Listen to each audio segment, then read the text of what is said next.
I worked as a pin-up model for various advertising agencies for over 20 years. I often came to the USA for this reason, partly because of my job. I also experienced part of Route 66 there. When I got a glimpse of the flair of the road, even if only briefly, I was hooked on the route, like many of you probably were. That's why it was clear to me that if time allowed, I would drive the entire route at least once.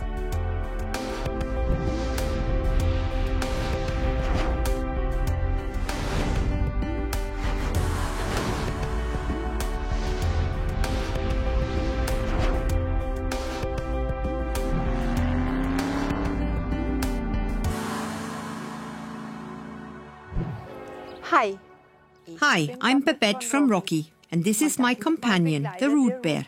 We would like to invite you on our journey on Route 66 across America. From Chicago, Illinois to Santa Monica in California. In this episode, I go on a search for clues from Las Vegas to the secret military base Area 51 and the aliens in Nevada.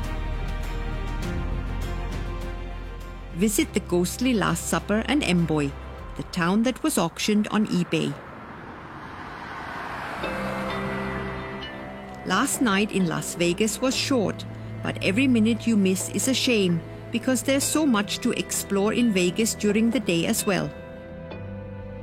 In the last episode, I gave you a little insight into Las Vegas nightlife.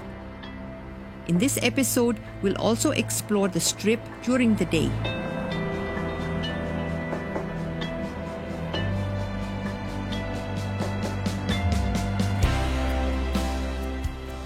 While visitors once gambled their money exclusively in the city's casinos, today banknotes also change hands in the shopping malls. I too always enjoy going out during the day. A shopping trip here can be an experience. Almost every hotel on the Las Vegas Strip has its own shopping arcade, naturally styled according to the hotel's theme. Even during the day, when temperatures can reach 40 degrees Celsius in summer, strolling along the themed hotels on the Strip is truly enjoyable. The transformation from a modest desert oasis to a sought-after vacation destination happened at the beginning of World War II.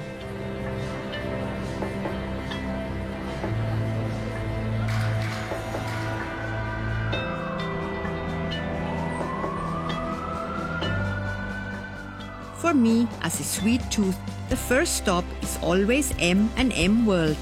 It's a 4-story monument to colorful, sweet fun. The mega store here is the first of 6 others worldwide to be opened to visitors.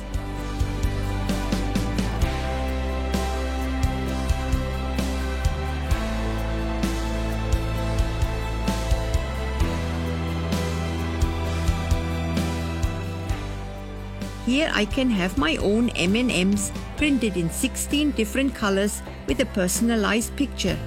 Why aren't there Route 66 chocolate candies yet? The Mars company has been producing colorful, sugar-coated chocolate candies under the brand name M&M since 1941. The name stands for the initials of the 2 partners, Mars and Maurice, formerly known as Treats. We're sorry, Professor. Taking this kind of hard, aren't you? In the in-house cinema, visitors are shown a 3D film and the chocolate candies are brought to life. There, they learn how and that 400 million candies are produced every day.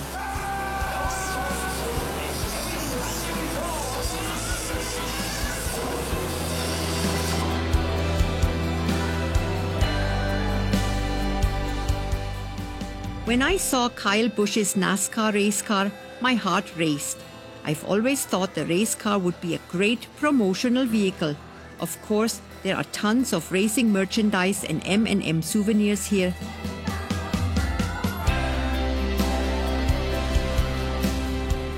Madame Tussauds Wax Museum is located in the Grand Canal Shops.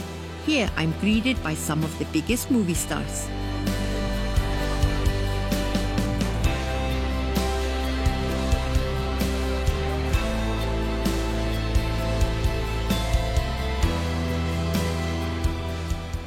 there, you cross a replica of the Rialto Bridge into the themed resort, the Venetian.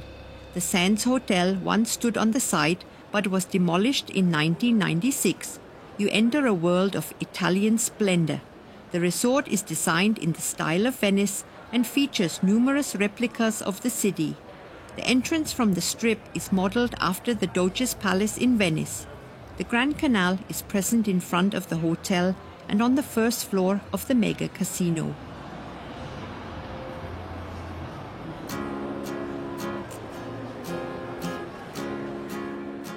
The exterior ride offers a magnificent view of the replica Italian architecture.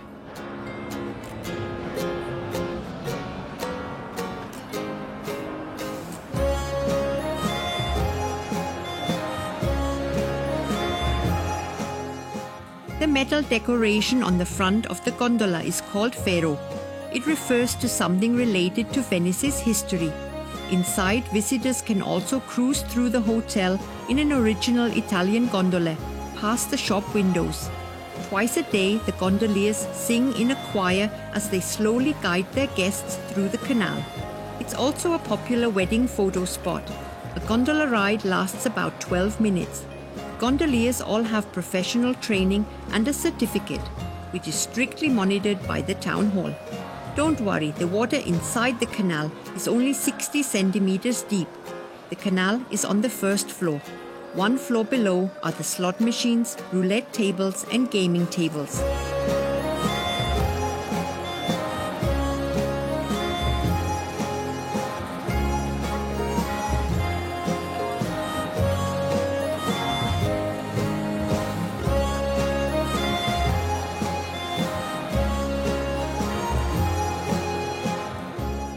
Along the canal, 160 retailers showcase their wares in striking fashion.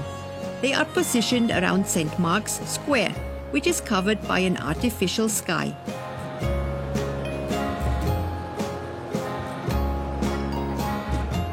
Here you can find special ice cream and plenty of sweets.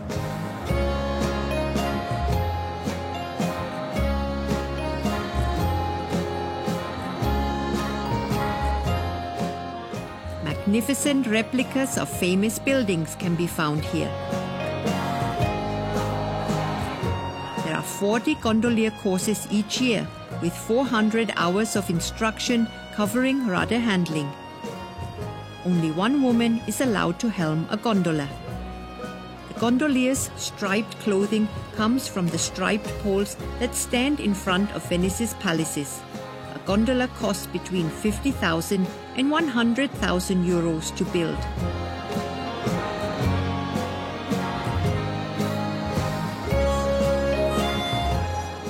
Before leaving the resort, visitors should simply look up. Renaissance paintings cover the entire ceiling.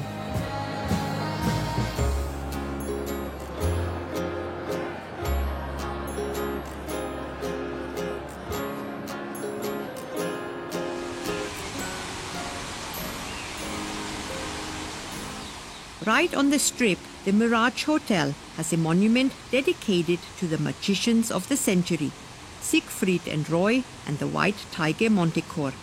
They were the only magicians to receive lifetime contracts. Their show ended in 2003 with the attack of the tiger. After the Mirage's renovation, their bust moved to the Neon Museum Las Vegas.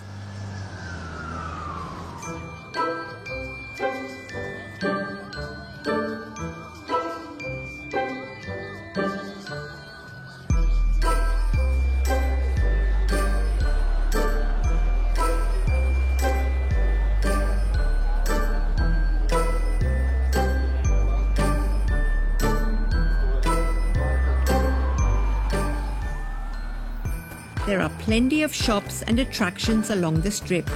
There are now also shopping malls directly on the Strip and a little outside the center. The ones a few blocks away are somewhat cheaper than those directly on the Strip.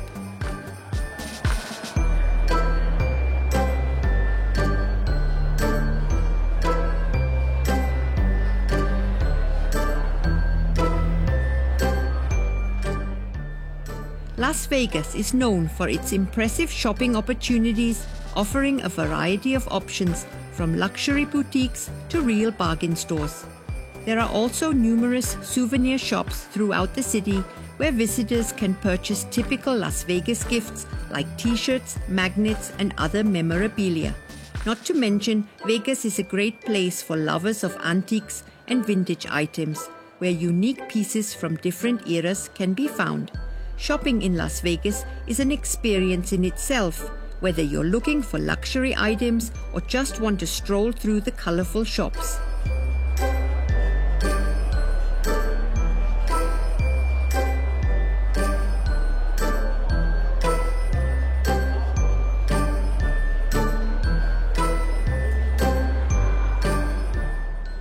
The number of souvenir shops is almost unlimited. They all offer the best prices and the best seats at the shows.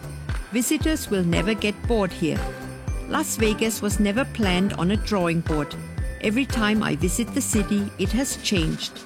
These changes are due to misconstructions, experiments, or simply practical solutions. But it's always worth a visit. These days, people don't just want to see the gamblers in the hotels, but also the vacationers who just want to experience something.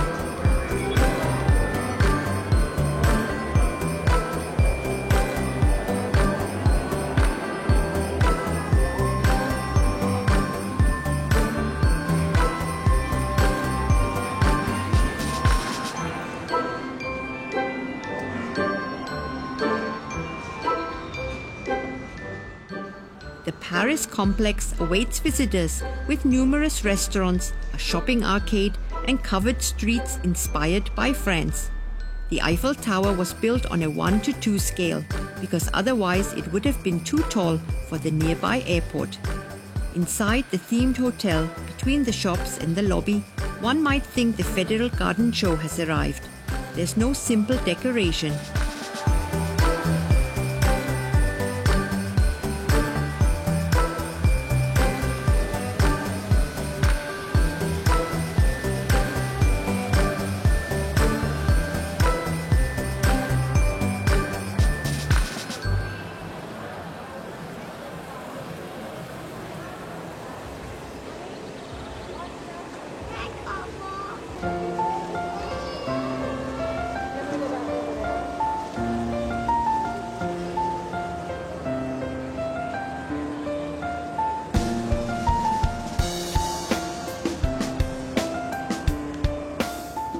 The Bellagio Hotel has created botanical gardens. It's an oasis of peace and relaxation. There are 5 different gardens with a variety of themes. Visitors can escape the hustle and bustle of the Strip.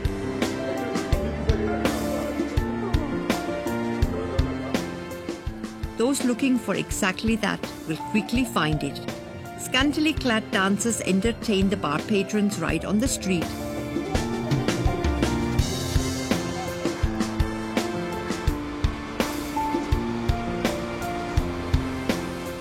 Wynn's Resort relies on water features in front of the entrance.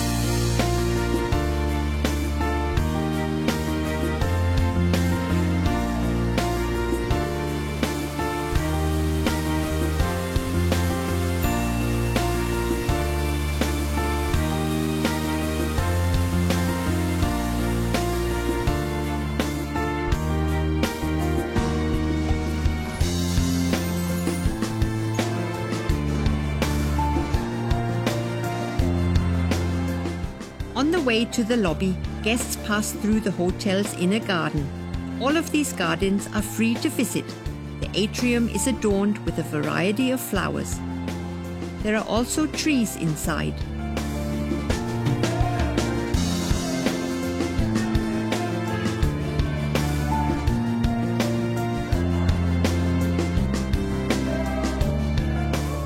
There are also seasonal Christmas displays here.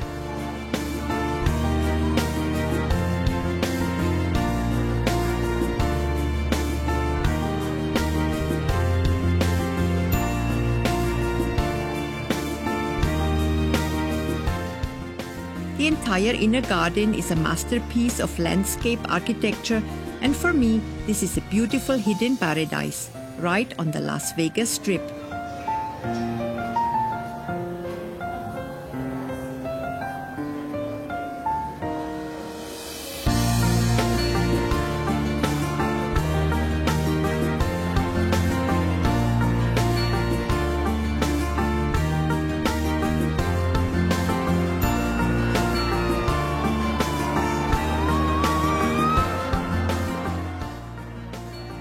The Las Vegas Strip's advertising trucks are a prominent and frequent element of advertising in this vibrant city. They drive up and down the Strip every day. The trucks are mobile billboards parked in strategic locations to attract the attention of passers-by and motorists.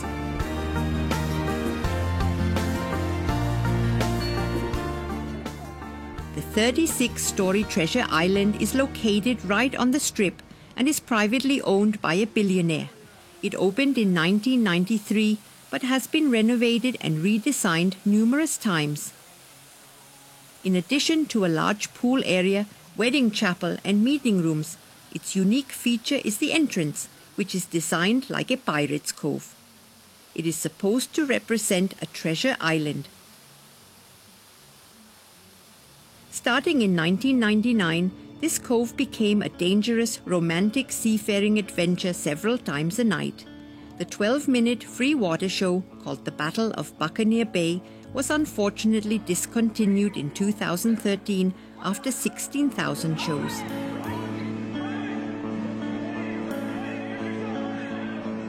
The show featured 23 actors with elaborate costumes, stunt performers, tons of pyrotechnics, and loud music. It cost the hotel $32 million to build until it was closed. Thousands of spectators cheered on the battle every day for free.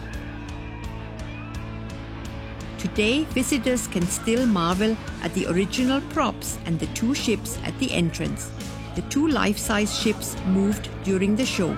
It was intended to depict a pirate romance in the Caribbean.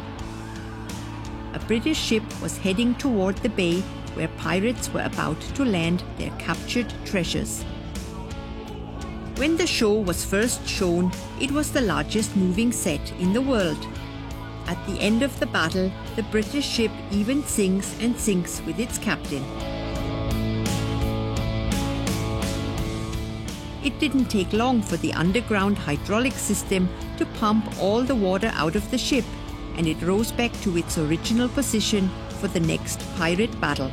Beforehand, of course, all the kids wanted to go to the souvenir shops and buy their own pirate merchandise. The hotel and casino are completely dedicated to the pirate theme. Today, the lagoon is only used for selfies. A show is no longer performed here. It was cancelled because the bay was supposedly to make way for shops and stores. Despite that, everything still has that charm and feel of Pirates of the Caribbean.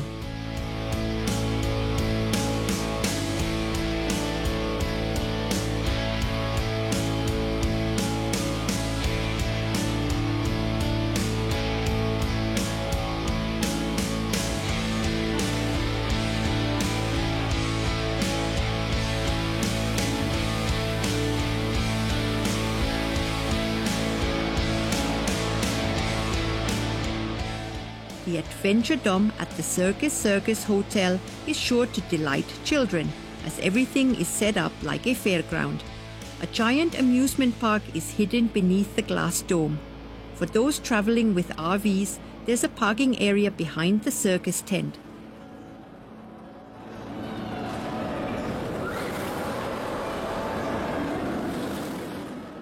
Clowns perform for the young audience every day.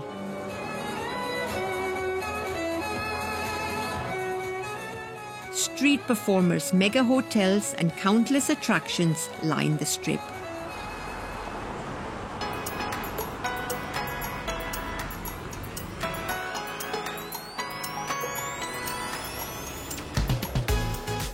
My path leads me to the Shark Reef Aquarium. It houses one of the largest exhibits of its kind and houses more than 2,000 species of aquatic life.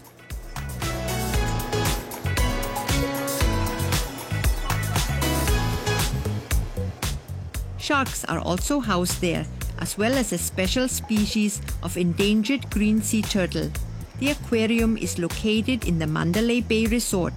There are underwater tunnels, and the main tank, with nearly 5 million liters of water, is the largest in the USA.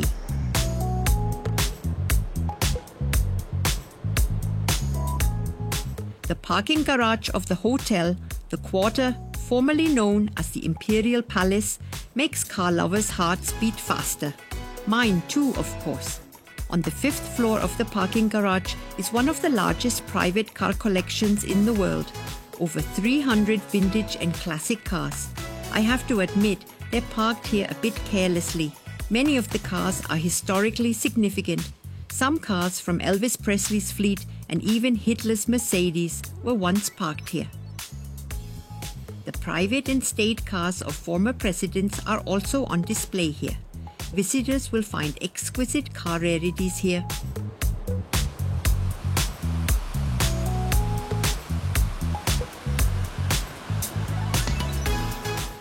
Some of the attractions I show you in this documentary closed or were remodeled shortly after filming, but I still wanted to show them to you because I wasn't just in Las Vegas on my trip along Route 66. The city is changing so quickly, and with every visit I discover something new and miss something else.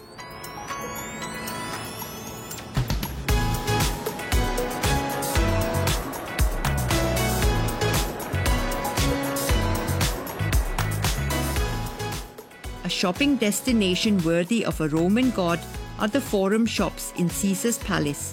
It's a luxurious shopping promenade right next to the luxury hotel built in 1962. There are over 160 shops here, amidst the many sculptures of gods and fountains.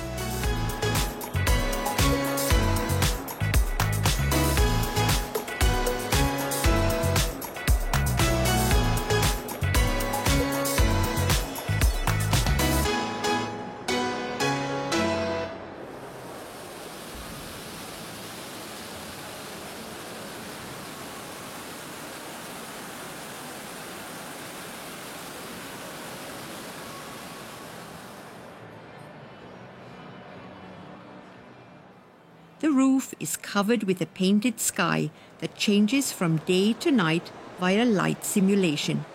The shops are modeled after ancient Rome, and in addition to luxurious shopping, offer another attraction, the animatronic Atlantis show. The show fountain is at the end of the promenade and impresses with special effects, electric hydraulic figures, and breathtaking sound.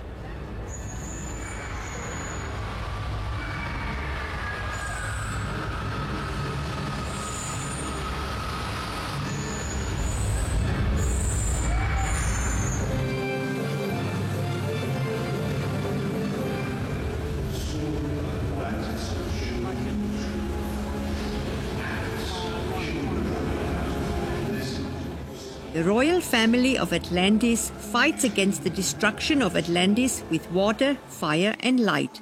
That's America, and that's why I love it.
Las Vegas is a popular place to tie the knot and exchange vows. No wonder, because nowhere is it as easy, quick, and uncomplicated as in Las Vegas. Whether in a car, in jeans, a bikini, or a white wedding dress, you can get married in most hotels or in the city's many wedding chapels. I too decided to exchange vows in Vegas. Ceremonies in the wedding chapels are scheduled every half hour. And here, in the Chapel of the Flowers, I received my wedding ring and my name from Rocky. If you get married in Las Vegas and later regret it, you can annul the marriage within 24 hours.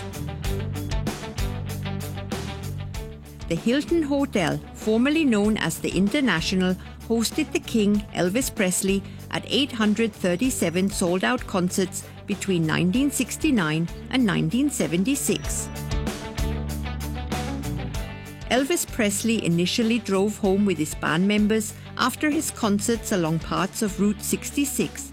Therefore, many diners and motels along the route are very proud and still advertise the King of Rock and Roll.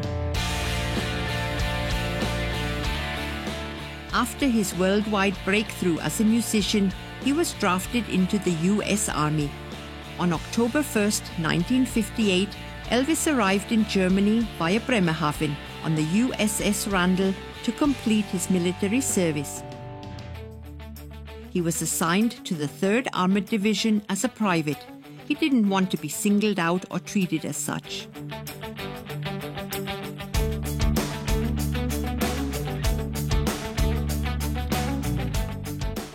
Elvis Presley was a huge Star Trek fan. Elvis even named one of his horses Star Trek. It's all the more wonderful that the biggest Star Trek show landed in his former hotel.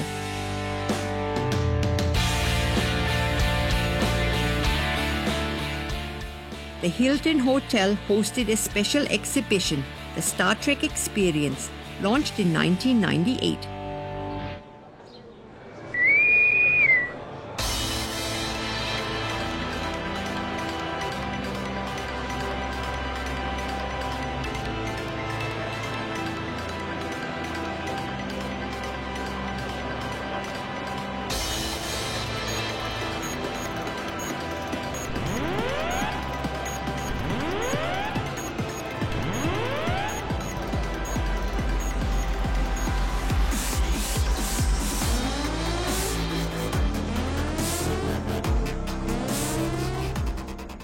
Quark Cafe on the space station Deep Space Nine welcomes visitors.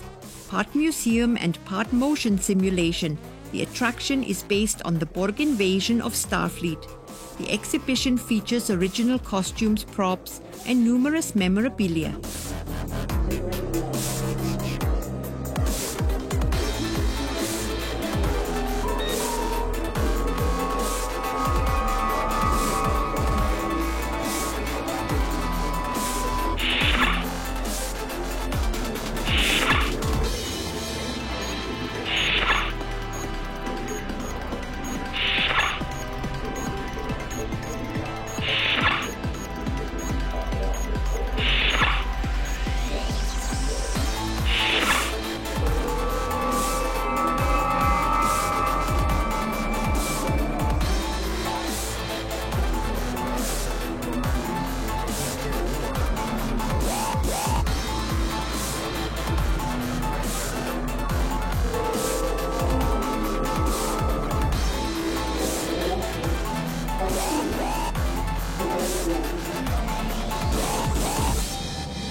Existence, as you know it, is over. We will add your biological and technological distinctiveness to our own existence. The cast of the Enterprise, the Next Generation, and even the Klingons and Ferengi have been recreated in wax. The permanent Star Trek attraction cost $70 million. I was able to visit the bridge via turbolift, and if I had booked 6 months in advance, I could have even gotten married there. A Klingon would have been my best man.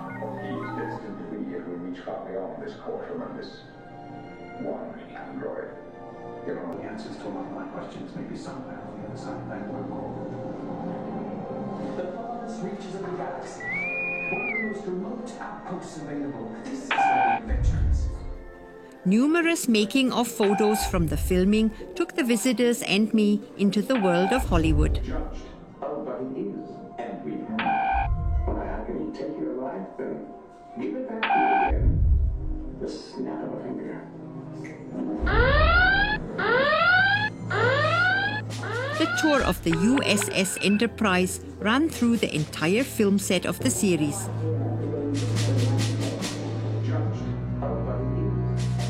At the end of the tour, there was a Borg attack. All the characters met the visitors.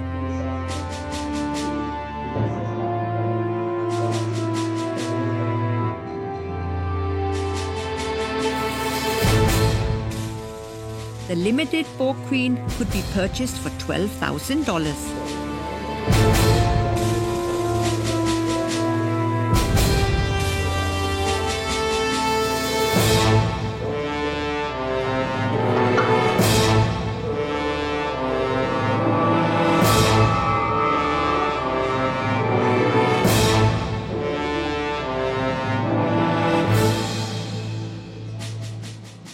On the promenade deck of the Deep Space Nine space station, I was able to purchase some extraordinary bears.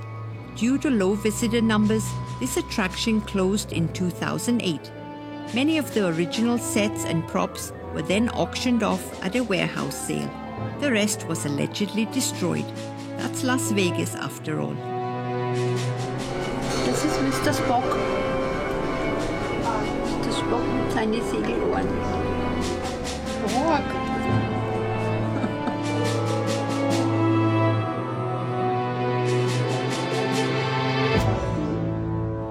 At the Stratosphere Tower, Las Vegas visitors have the chance to get their adrenaline pumping. The tower is often referred to as the Needle and stands 350 meters tall. It is considered the tallest freestanding tower in America. To reach the observation deck, you have to take the elevator to the 108th floor. From here, I can see my wedding chapel from above.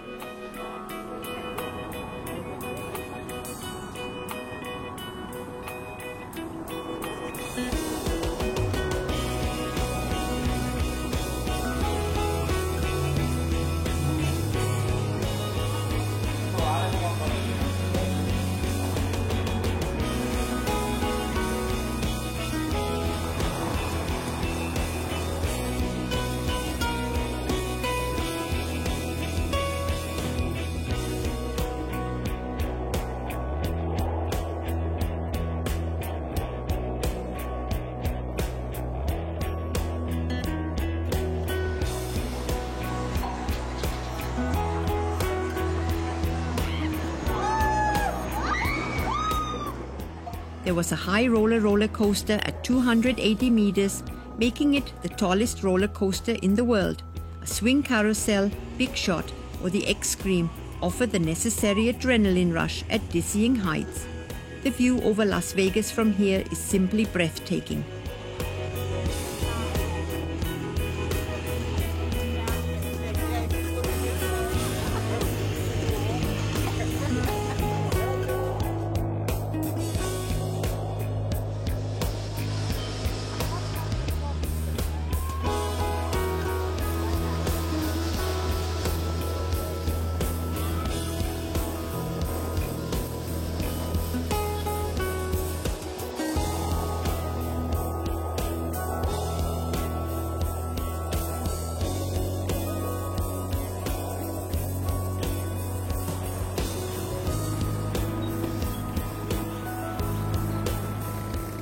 As a typical German, I naturally couldn't pass up one particular restaurant, the Hofbräuhaus in Las Vegas.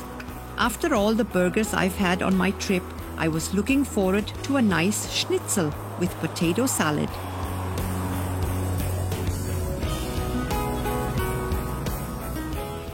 With full stomachs, we move on to an attraction for us adults, a museum where visitors must be 18 or older to enter.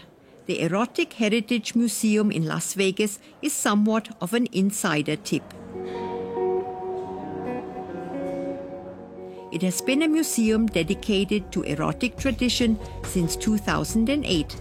Here, visitors can explore human sexuality through art, displays, and exhibitions. Erotic weddings are also possible in the museum. It houses the world's only erotic wedding chapel. The Ugly Truth is a film about the rise and career of Hustler founder Larry Flynt. He published the erotic magazine in the 1970s. During a court case against his pornographic magazines, a racist shoots him from a passing car, leaving him paralyzed from the waist down.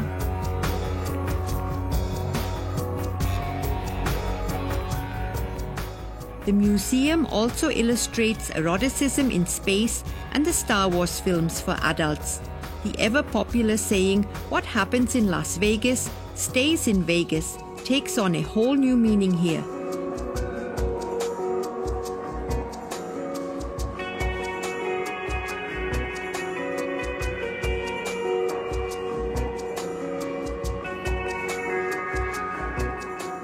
The museum goes a step further. They offer a series of different courses, such as the art of oral pleasure. At the end, of course, there is a live demonstration.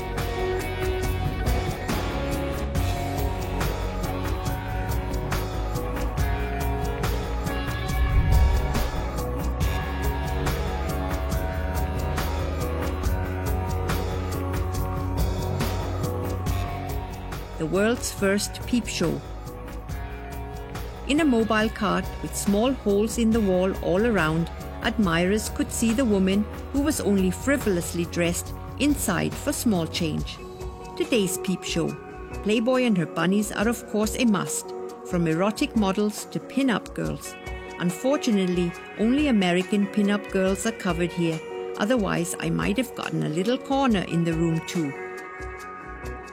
This erotic museum is considered the most provocative and largest museum in the world.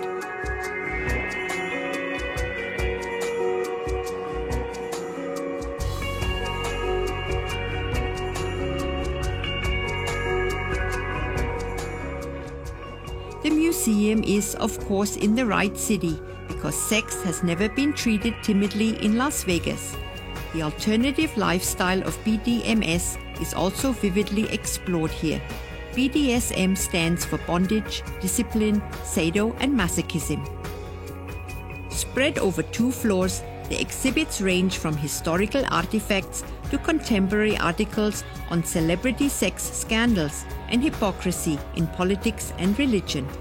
The biggest scandal undoubtedly took place in the White House. Cardboard cutouts of Monica Lewinsky and President Bill Clinton, who has a dildo hanging out of his crotch, vividly present the action.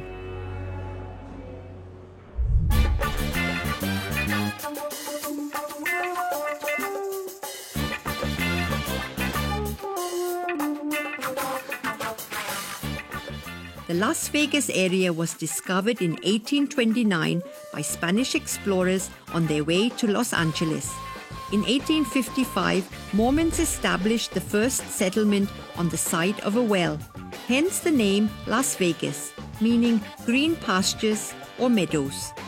Las Vegas is known as the world's entertainment capital and the gambling capital of the USA. Numerous Hollywood stars call Las Vegas their home. Many themed hotels in Las Vegas are already history. Only historical film footage reminds us of them. Fewer and fewer of the classic hotels and casinos remind us of the Las Vegas of yesteryear. The Tropicana, Flamingo, Sands, Aladdin, Tropicana or Stardust. Land here on the Strip is expensive and rare. Before they are torn down, bargain hunters have the opportunity to buy beds, photos, glasses, ashtrays, or a piece of casino history, a gaming table. Small items can be had for as little as $1. Beds for $70 and a margarita machine costs as much as $1,000. Even if it is nailed down, everything is sold. I would say that luckily there is no historic protection in Las Vegas, but they are not simply blown up. They are usually brought down with a spectacular light and fire show and a controlled explosion.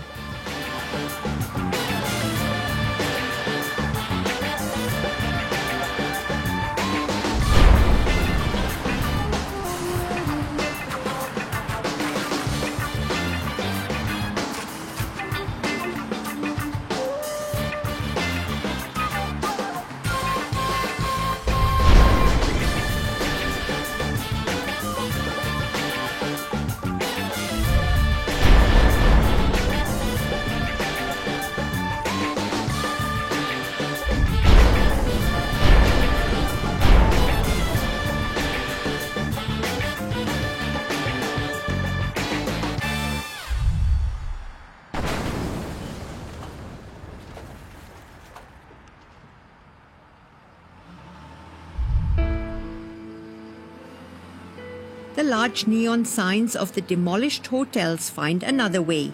The Neon Boneyard in the downtown district welcomes visitors with the enormous fiberglass skull sculpture of the Treasure Island Hotel.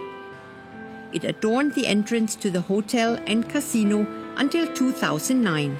The space here is something of a retirement home for disused neon and incandescent advertising signs.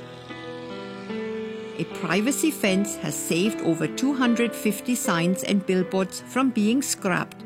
They represent only about 30% of the entire collection, some of which are stored in the desert. They all offer a deep insight into Las Vegas' past. Many casinos and hotels in Las Vegas are no longer operating, but their advertising lives on here in the Boneyard. They were replaced after the entire hotel and casino were renovated or demolished.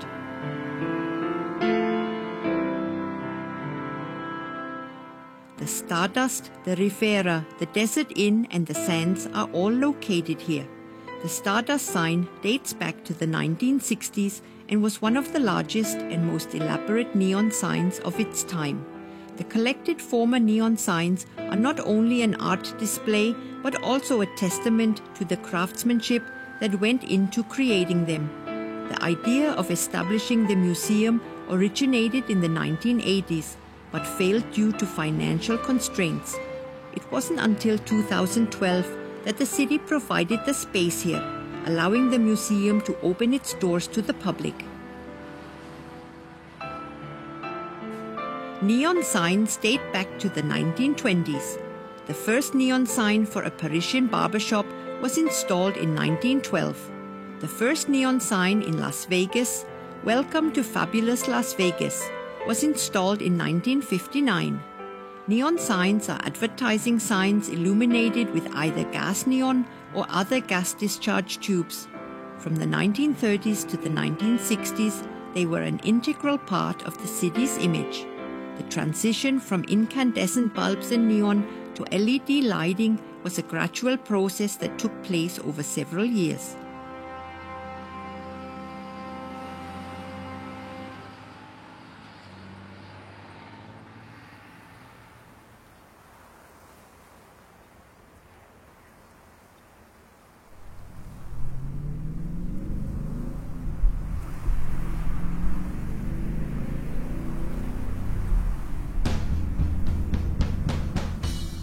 I'm leaving Las Vegas heading south.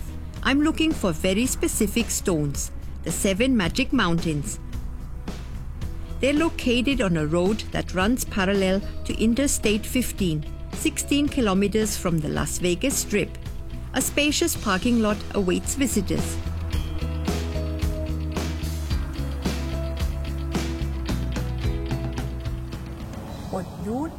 And now, in the middle of the desert, the Magic Mountains. There are no restroom facilities out here and no water for sale.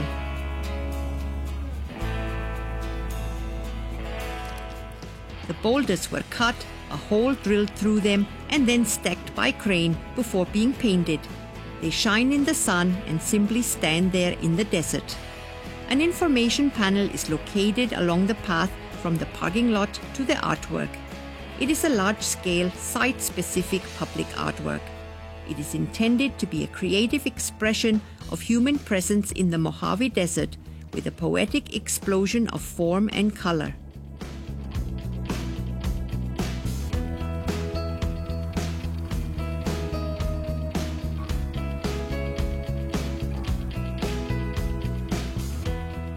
California's Mojave Desert is the most famous desert in the USA. The 33 boulders weigh between 10 and 25 tons and cost $3.5 million to create. It is intended to be a fusion of pop and land art.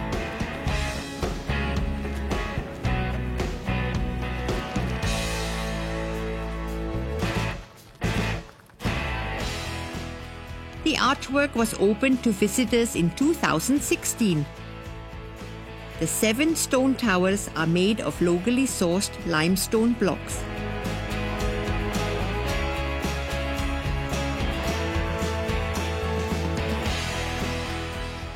Each stone is painted with a different fluorescent color.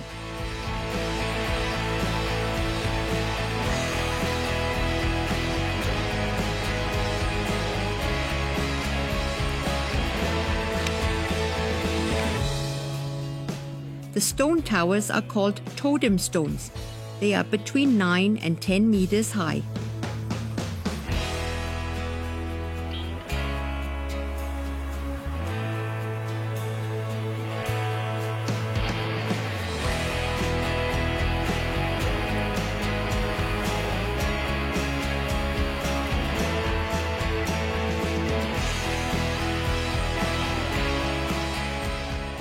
This work of art was originally only supposed to last for 2 years, but due to its popularity with travelers, it became a permanent work of art.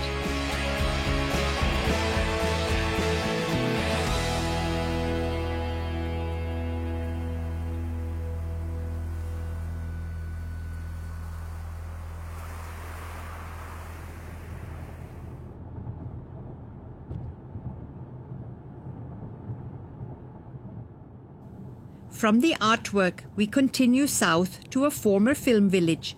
The drive is quite monotonous through the typical desert landscape. There are still a few abandoned mines in this area. I'm looking for a particular historic mining town, Nelson Ghost Town, and that's it.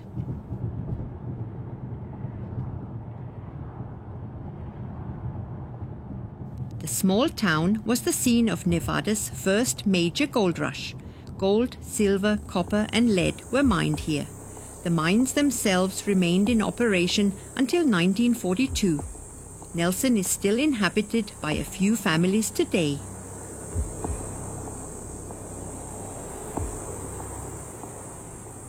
Shootings and murders were commonplace here. The El Dorado mining camp was located here, named after the first gold prospectors who discovered gold here in 1775.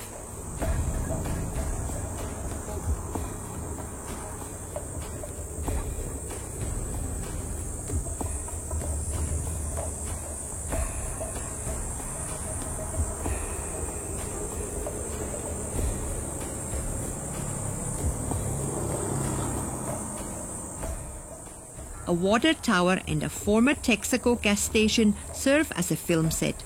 No, the Model T truck wasn't pumping beer here, just water.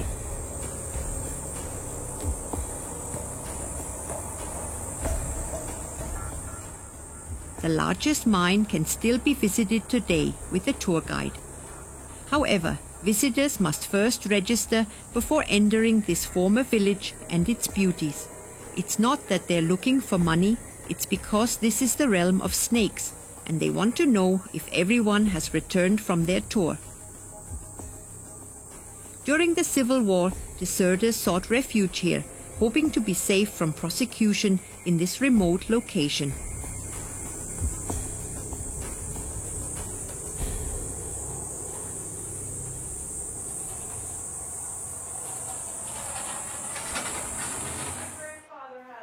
In the shop, you can learn all about the place, its creepy crawlies, and book visitor tours of the mines.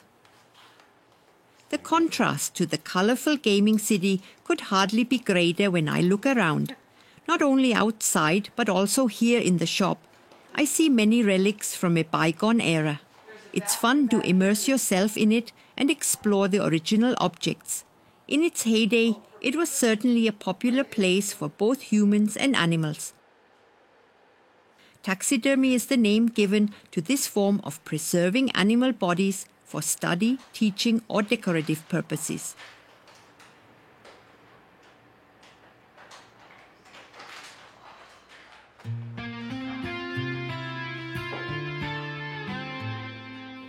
The place became famous, however, for its film sets and music video shoots. 3,000 Miles to Graceland, starring Kevin Costner and Kurt Russell, was arguably the most famous Hollywood film shot here in 2001. Several film productions have been here, filming their stories using original props.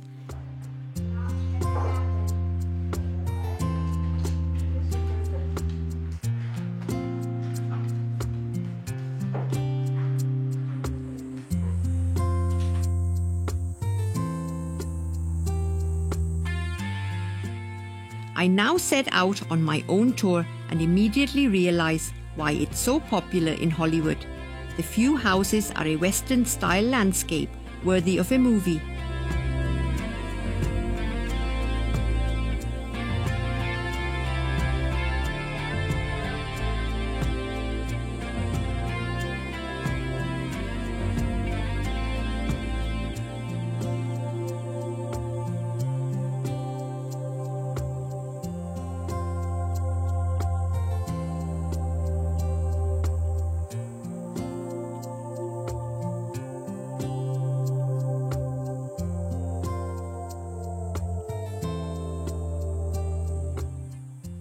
The entire site is home to a veritable hodgepodge of vintage cars, old caravans and camper vans that would never have received a tough inspection here in Germany.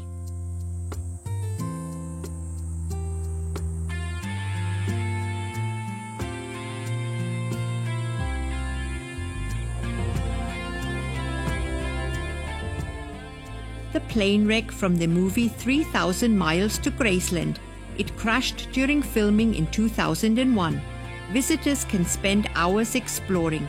The ghost town's weathered buildings, vintage cars, and ancient artifacts create a visually rich and nostalgic atmosphere. I feel like it's an open-air museum. I've been told that the Ford Shelby Mustangs are also photographed against this backdrop. Next time I flip through the advertising brochures, I'll take a closer look.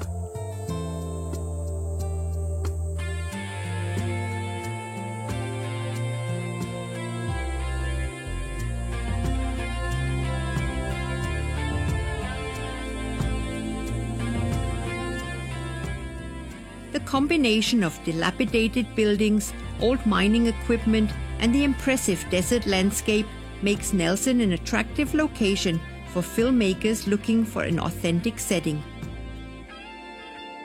The Hangover team visited in 2013 and used this backdrop for several scenes. The director felt the rustic and authentic setting would fit the story well.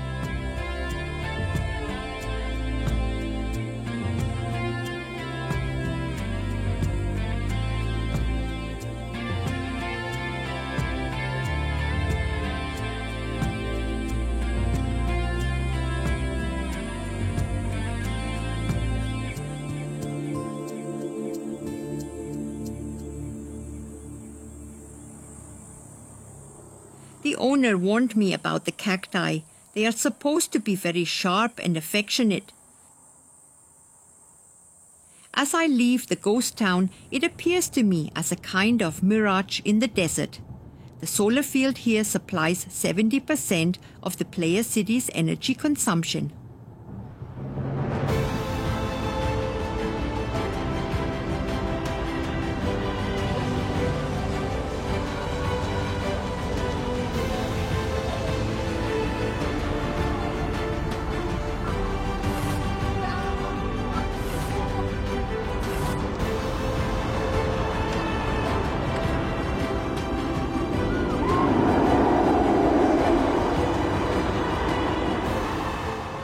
In the 1950s, Las Vegas became the epitome of show business.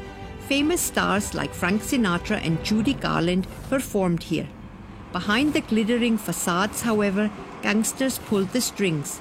They controlled which stars were allowed to perform in their hotels. Not to mention the rigged gambling, drugs, illegal prostitution, and arranged boxing matches. While strolling around, I too noticed that there's apparently still a lot of money to be made from sexual vice today, and that it's handled quite openly in Las Vegas.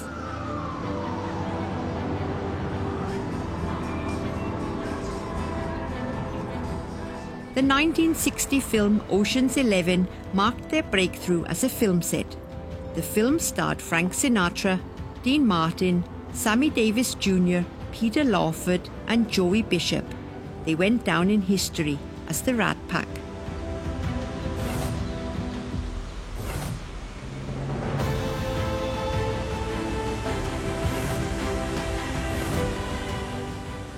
On my many visits here, I've always experienced something new and lasting. I fondly remember the years and how Las Vegas has changed over time.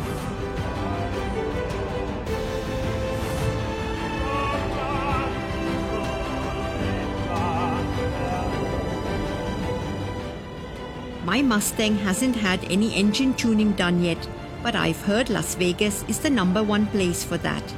The automaker and tuner is located near the Las Vegas Strip. This is where their showrooms and production facilities are located. Since my Mustang doesn't have enough horsepower, I'm now looking into Shelby. As soon as I enter the showroom, my heart races. I immediately find a ton of things that would definitely look great on my Mustang.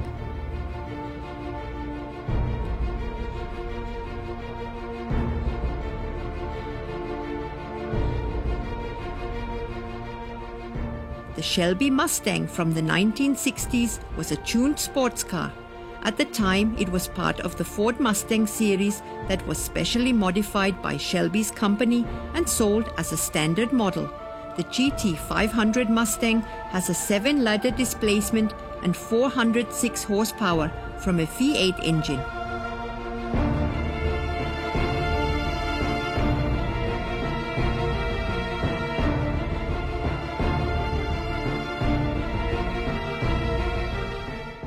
Can't resist and start shopping. But of course, there's also everything for the man cave.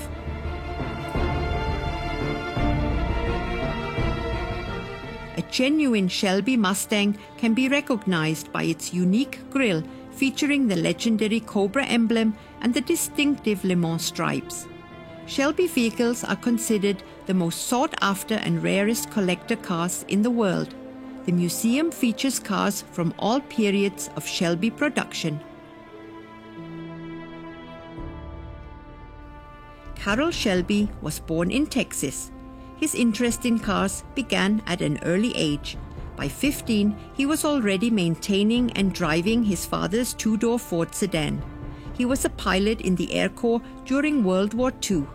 His favorite plane was the B-26 bomber, because it was faster than any other in a straight line. Shelby had a real desire for speed.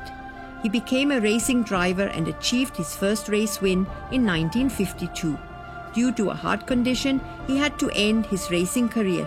He built the AC Cobra with a Ford engine to compete with the Chevrolet Corvette. The Cobras dominated the racetracks of America. When Ford launched the Mustang in 1964, Ford turned to Shelby give it more power. The Ford Shelby Mustang brand was born, and performance is still the business model today.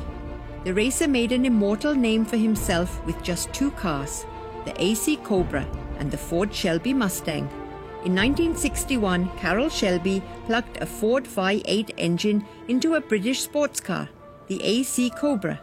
He broke the speed record of 293 kilometers per hour, 182 miles per hour, and entered the Guinness Book of Records. It's like a local history museum with a completely different twist.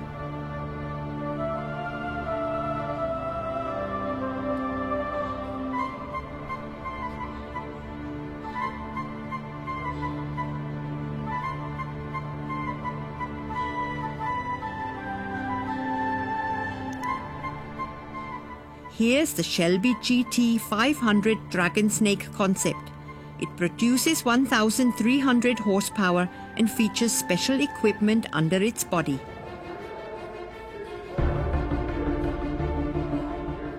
What's special about the factory is that only one worker completes the entire conversion of the vehicle and the assembly of the Shelby engine.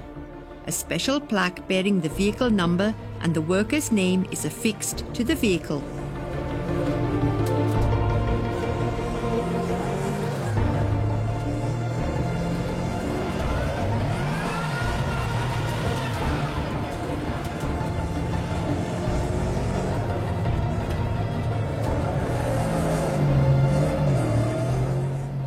Finally, I want to show you something awesome. A driving simulator of a Shelby Mustang Super Snake with 800 horsepower. You can see that things are really happening here, including the sound.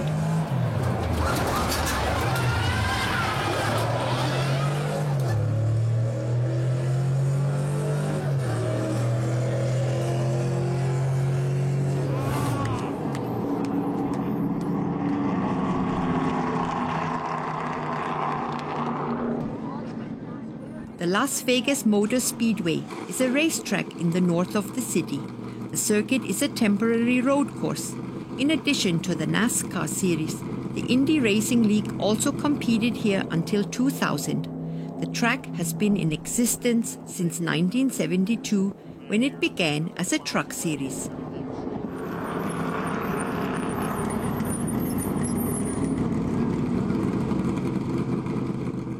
The Richard Petty Racing Academy offers interested drivers laps in a NASCAR race car. The 600 horsepower cars are limited to 250 kilometers per hour, 155 miles per hour. There is no lead car, just the driver, earplugs, the track with its 20-degree bank, and a radio. Afterward, drivers receive a racing license and a certificate listing their top speed.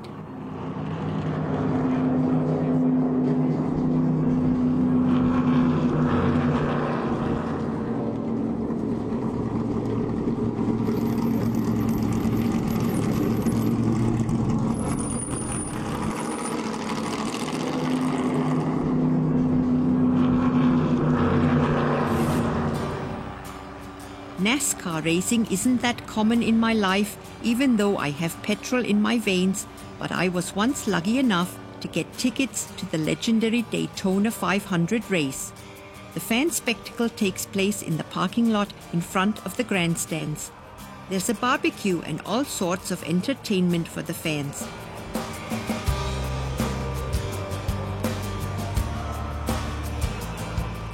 There's also a museum at the racetrack, and in front of it is the Walk of Fame for Daytona's greatest racers.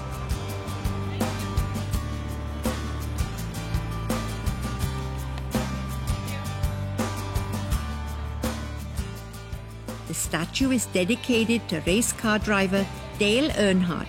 He won the Daytona 500 34 times.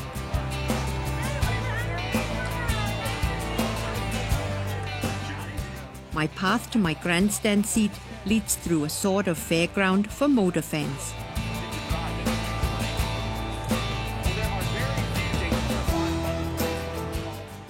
All I can say is, if you get the chance to go to a race on your trip, don't miss it. The speed and volume of the NASCAR series are incredible. It's a real experience, not just the racing, but everything that goes with it. It's affordable fun. NASCAR is and remains the #1 motorsport in the USA. With more than 30 races a year, the racing series is present year-round.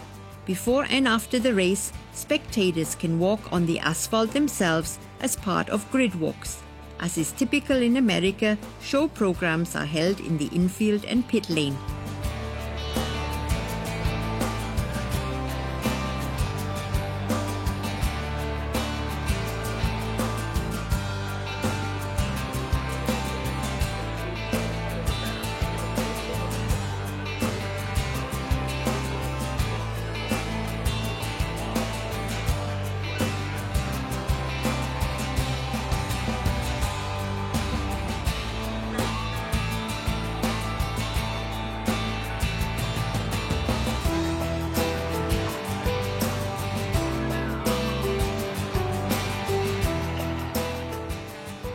The drivers personally introduce themselves to the audience on the back of their trucks.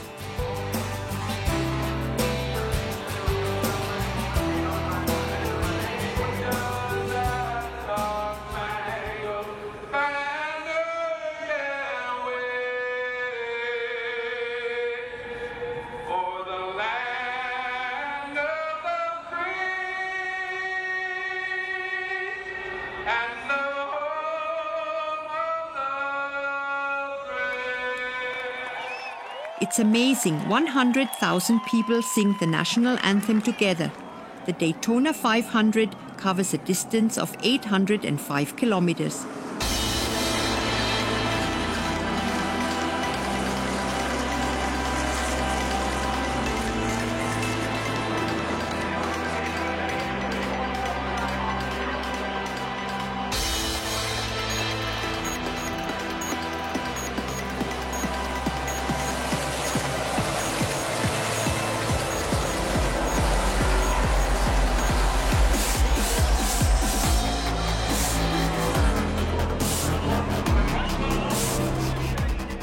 top speed on the oval is 338 kilometers per hour.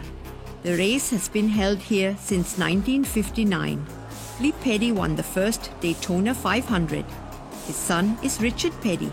It wasn't until 1979 that the Daytona 500 was televised for the first time. Back then, viewers could also see the drivers with onboard cameras.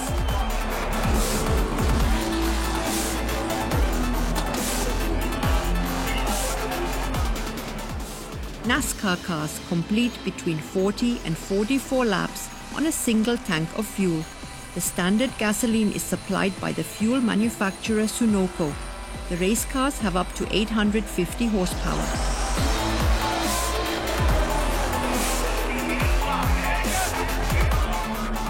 The special feature of the 4-kilometer-long racetrack are its two bank turns, each with a 31-degree incline.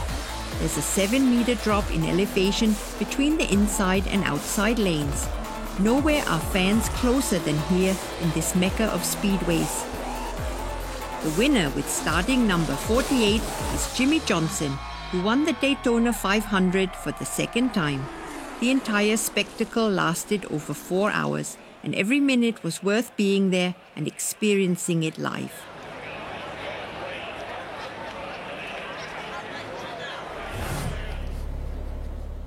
Back to Las Vegas, to the Motor Speedway. Here, amateur racers have the opportunity to drive supercars ranging from Porsches and Ferraris to Lamborghinis around the racetrack for 5 laps into the evening. Prices range from $250 to $600.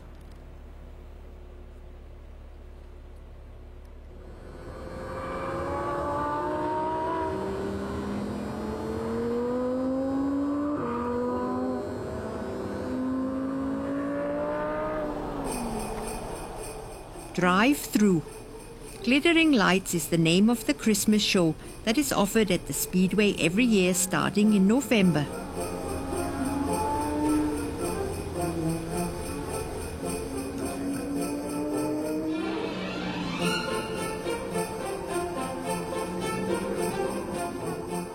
You can then drive your own car under the spectator stands on a 4-kilometer track through more than 5 million twinkling lights all the way around the track.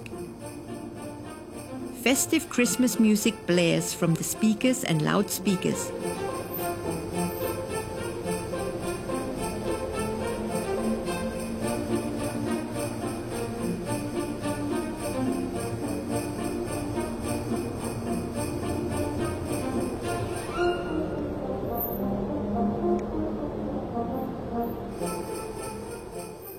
In addition to the Christmas music, the scent of hot chocolate and freshly popped popcorn fills the air.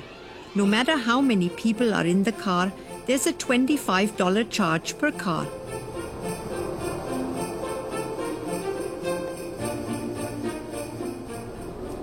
Do not park or stop, and do not get out.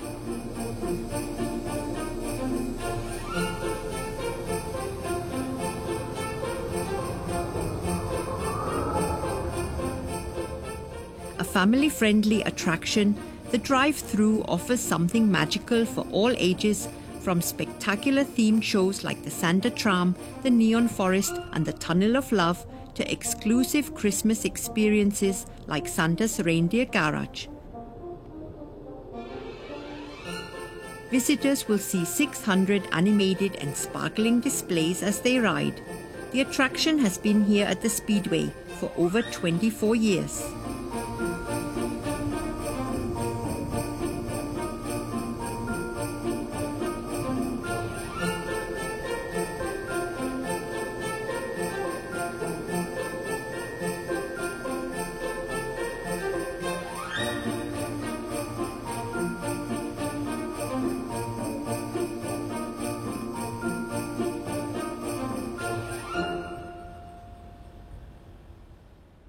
Nellis Air Force Base is located right next to the Las Vegas Motor Speedway. It is one of the largest air bases in the United States Air Force. And now, the air show at Nellis Air Force Base. Nellis is a host site for air combat exercises and the home base of the Thunderbirds, the U.S. Air Force's show squadron. Once a year, visitors have the opportunity to visit the base when the Air Force hosts an air show. Parking is located at the Motor Speedway. Visitors should definitely bring sunscreen and hearing protection, as the sun and the loud flight maneuvers can be very tiring.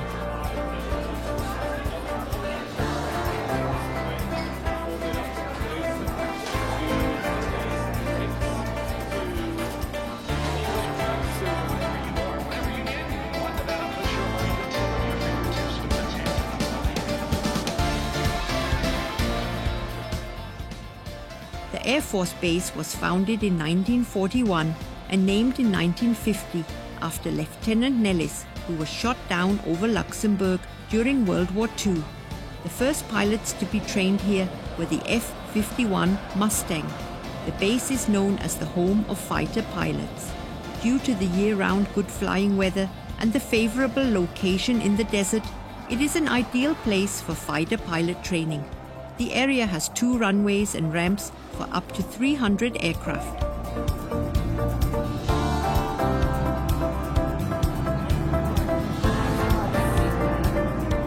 The nearby Tonopah Test Airdrop Range is part of the base, as is the restricted area, Area 51.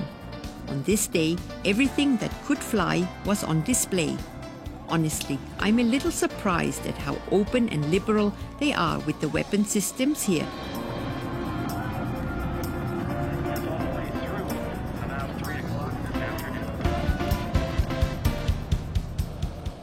Visitors can inspect various military vehicles and equipment, including tanks, transport vehicles, and most importantly, helicopters, which transport and drop entire military equipment during operations.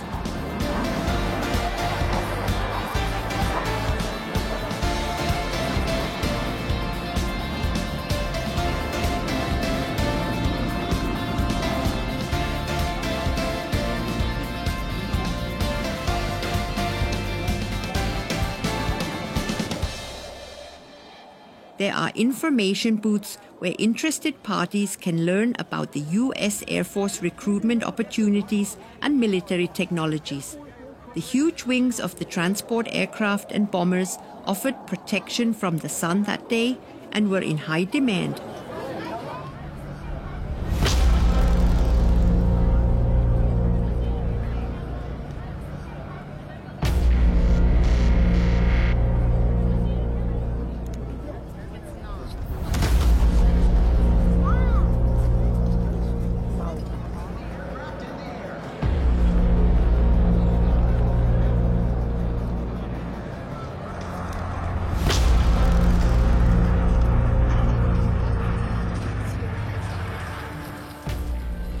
Hollywood has also filmed here.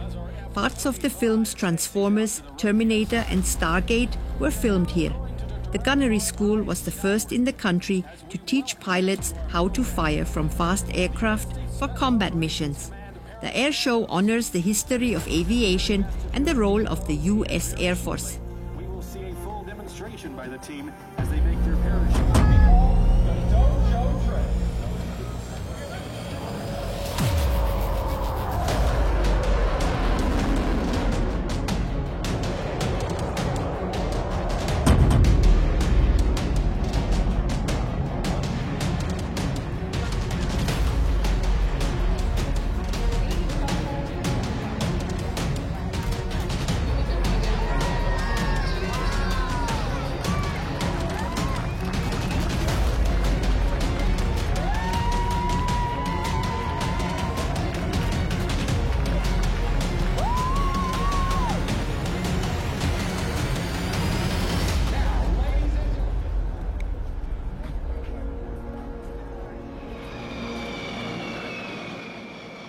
A meet and greet with pilots. Visitors have the opportunity to talk with them and learn more about their experiences and what it's like to fly military aircraft firsthand. In 1956, the Thunderbirds were assigned to the base. They are a combat aviation squadron of the U.S. Air Force, The pilots perform aerobatic displays at air shows around the world. The squadron consists of 6 pilots who fly with the team for 2 years. Half of the pilots are rotated annually. They train 50 weeks a year. The team officially began in 1953 at the Air Force Base in Arizona. After the Korean War, its mission was to demonstrate to the American public the safety, reliability, and maneuverability of the then relatively new jet aircraft. Their craft are the Lockheed Martin F-16 Fighting Falcon. Even back then, there were already many attractions surrounding the Thunderbirds Air Show, the highlight of the show. 100,000 people found their way to the base.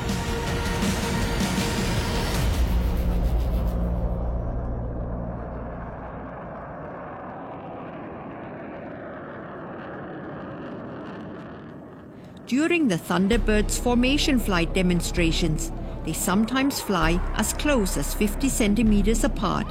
They train in the cockpit 6 times a week, twice a day. The first female team pilot joined the squadron in 2005. The Thunderbirds perform worldwide to demonstrate their pride and precision. They perform formation and solo flights. The pilots demonstrate the capabilities of the combat-proven multi-role F-16 at speeds between 800 and 1100 kilometers per hour. The sky is their stage. During the flight demonstrations, the audience is treated to over 30 different maneuvers.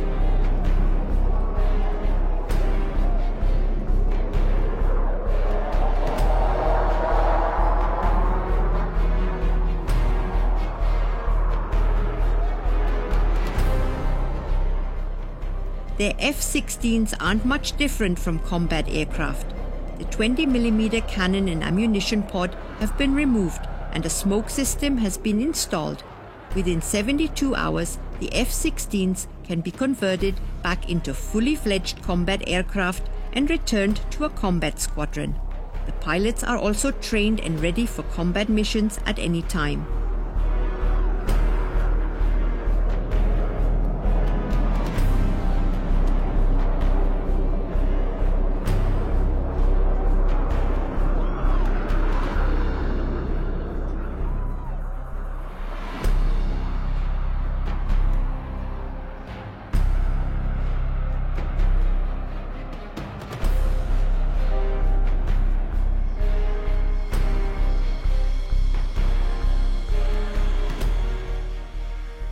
The air show at Nellis Air Force Base is an exciting experience for aviation enthusiasts and families alike.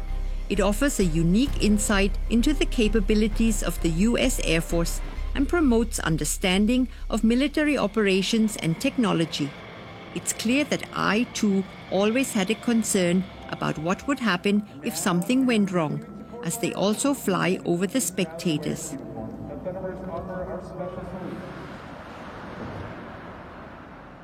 The Pinball Hall of Fame is a museum with a difference. There aren't many attractions in Vegas that can be considered insider tips anymore, but this one certainly is.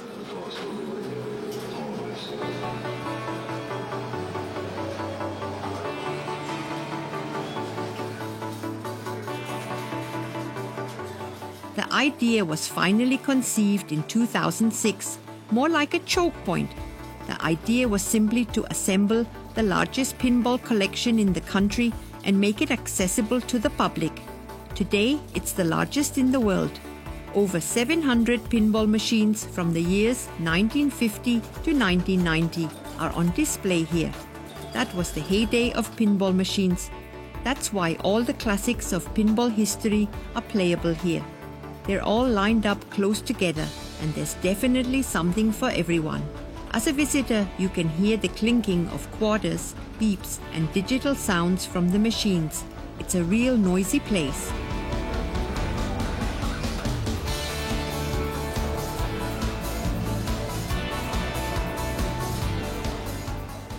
All pinball machines are restored and maintained in mint condition by enthusiasts who understand how they work.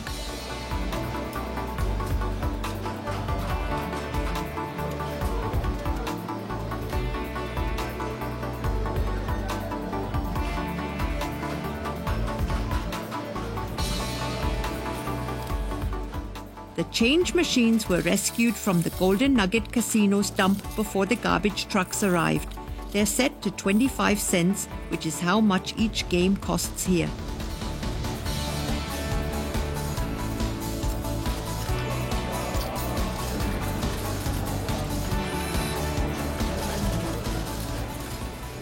Hollywood stars and cartoon characters make you feel like you should part with your spare change right now.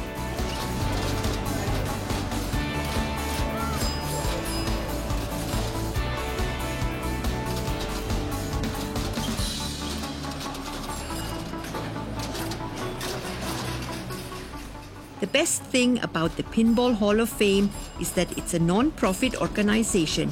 It donates its proceeds after deducting maintenance costs like electricity, water, rent, and insurance. The rest goes to the Salvation Army. There's no real economic reason for the existence of these games, other than for visitors to simply have fun and do something good with their 25 cents.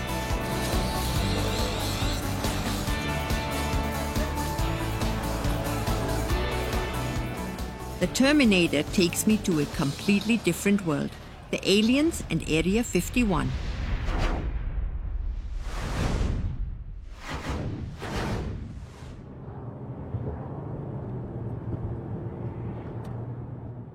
The next day, I take the road north from the gambling town toward Area 51, the secret military base. I follow Highway 93. The Coyote Springs Valley is about an hour's drive from Las Vegas. Afterward, I see the first sign I've been waiting for. This is where I belong.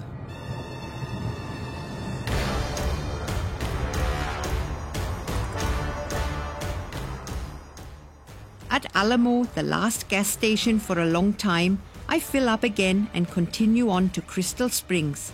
Many people know the place for its hot springs, but that's not why I'm here. I'm here for the first E.T. souvenir shop. Even from the outside, tourists can tell what the theme is: an alien graffiti wall with many motifs.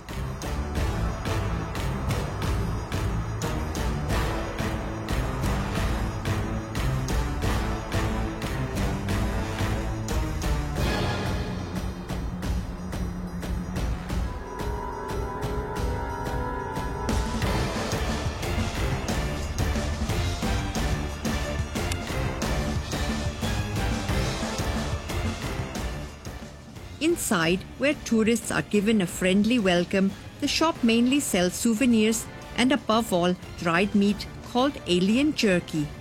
Jerky is a staple food of the Old West, popular with cowboys and pioneers because it is very easy to store and does not spoil. To prepare it, take a piece of lean steak and dry it in salt until most of the moisture has evaporated. The timing is important so that enough moisture remains to produce a smooth product. Despite the images of aliens beaming cows into their spaceship and the name Alien Jerky, the delicacy is made on our planet. They also sell other snacks such as dried fruit and nuts, always based on the main theme, aliens.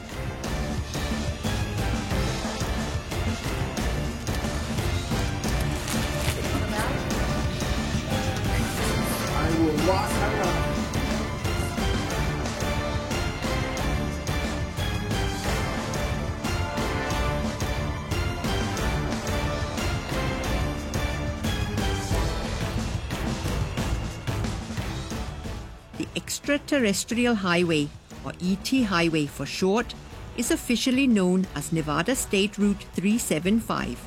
Everything along this road is about aliens and UFOs.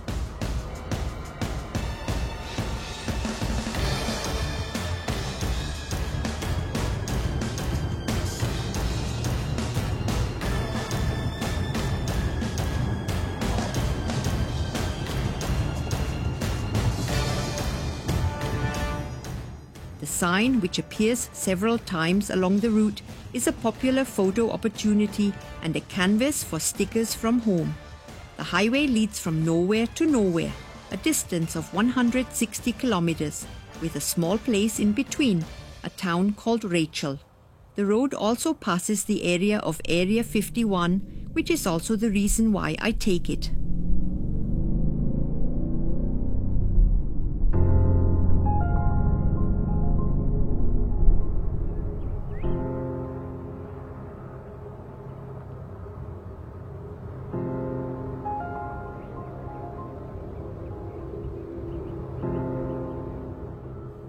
It doesn't take long before you spot the first larger-than-life alien in the distance.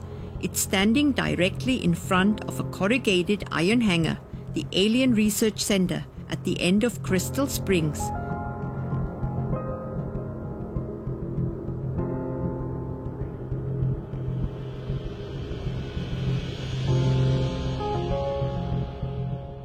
Inside, you can buy alien tequila and, of course, alien souvenirs.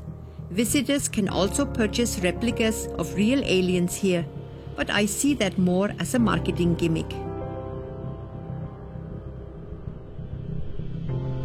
The extraterrestrial highway runs directly past Groom Lake Road, the road that leads to the secret military base. The ET Highway only got its name in 1996. The ET Highway provides plenty of fodder for the imagination.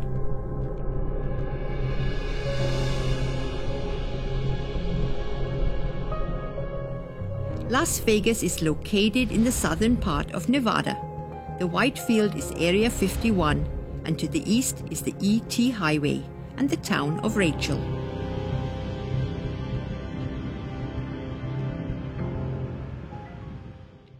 Alien, yes or no?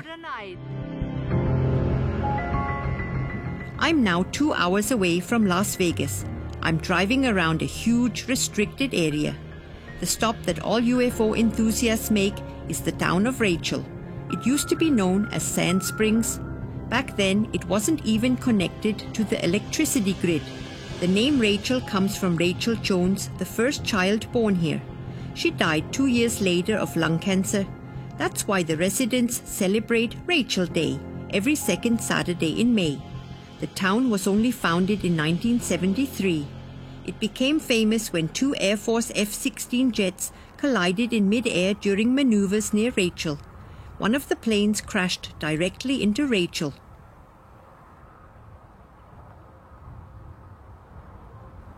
The Little L Inn, pronounced Little Alien, advertises itself with the slogan, "Earthlings, welcome." But flying saucers have to park themselves here. There's no valet parking. It's a bar, restaurant, and motel. It's the site where most UFO sightings are said to have occurred. The night sky here is particularly clear of light pollution.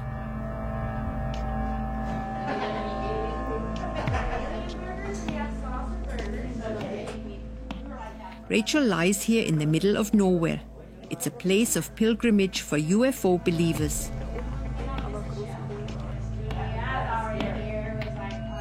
Here, visitors can pick up kitschy extraterrestrial souvenirs, maps of the area, and fortify themselves with an alien burger.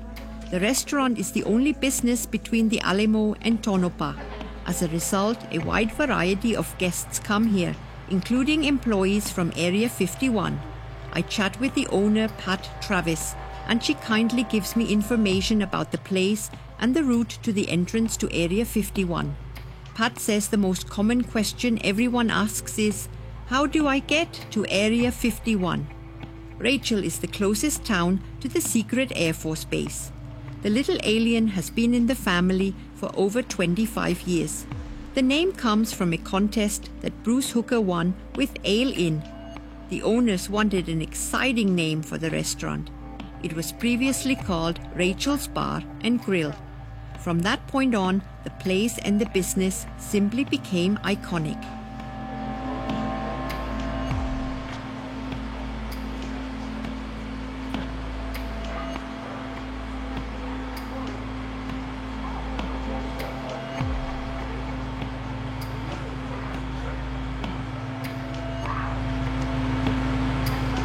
Now the aliens. Many travelers believe that the name suggests there have been so many UFO sightings here, but that's a ruse. It's simply a meeting place for locals and tourists who like to talk about UFOs, whether they believe in them or not. The topic somehow has both a funny and serious side. There's no gas station in Rachel, so if you head here, make sure you have a full tank. The tow truck with the flying saucer only tows UFOs.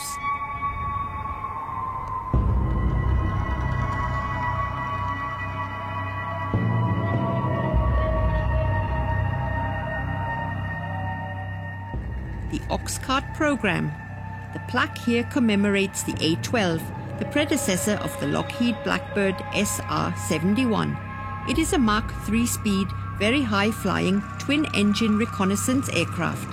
The A-12 was the first project developed for its low radar return. It was tested here in Area 51. It was in service from 1966 to 1998. Its black paint job earned it the nickname Blackbird. Its primary role was reconnaissance through photography. After its service life, its role was taken over by spy satellites.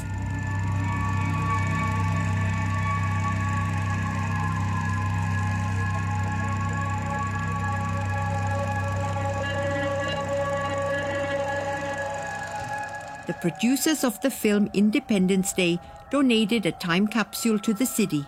It will be opened in the year 2050. It stands in front of the restaurant and is labeled ID4.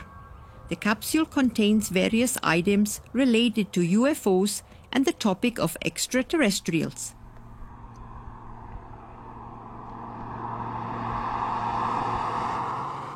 The road became world famous. It's the main access road to the long-secret military base, Area 51. Not only are secret aircraft tested at the base, but the UFO that crashed in Roswell and its crew are also said to be there.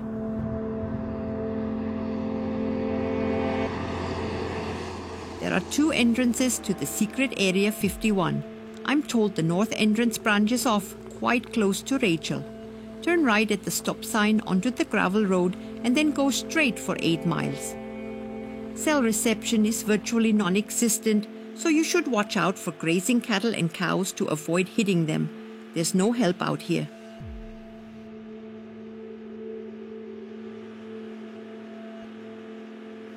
During my drive, I see the remains of a med cow by the side of the road. The cows roam freely here. Luckily, my Mustang is black, because I've heard that the cattle are often responsible for some body damage on red cars.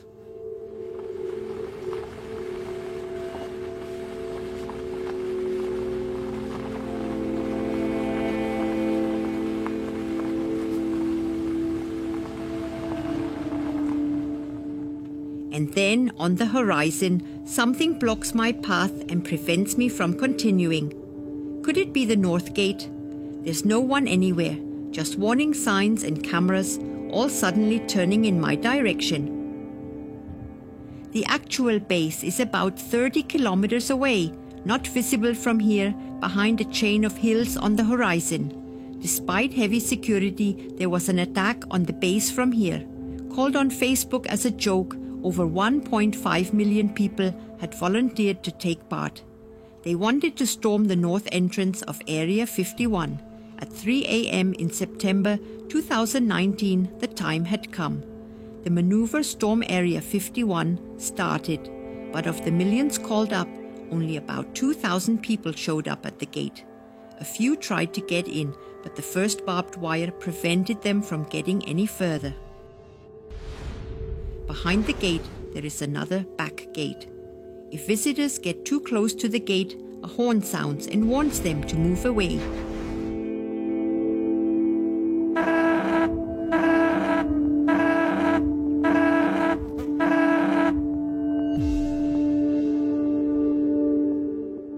Many of the intruders had dressed up as aliens in full body costumes. In the end, it was more like a festival gathering in front of the gate.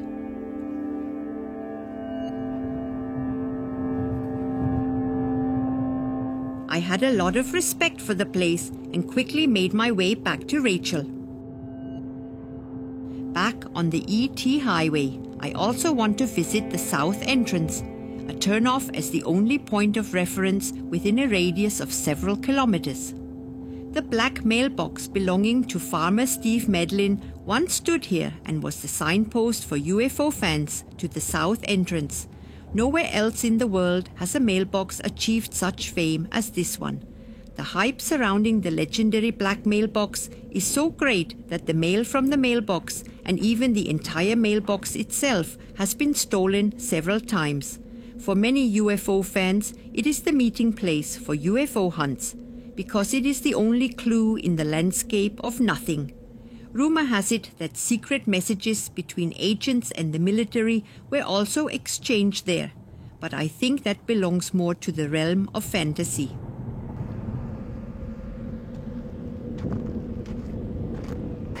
Neuer Weg New weiter. signpost.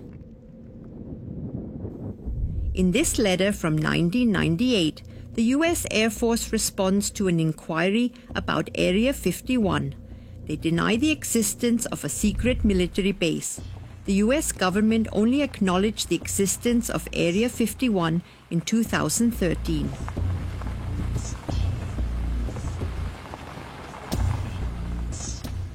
I take the Chrome Lake Road and see clouds of dust on the horizon and realize that I am not alone here.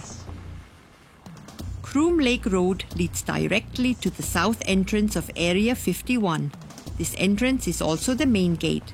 This top secret base is a place surrounded by the most myths and mysteries worldwide. It wasn't until 1989 that the world first became aware of Area 51. A scientist working there claimed on television that there were 9 flying saucers on the grounds. He himself had worked on them to understand and replicate the saucer's propulsion.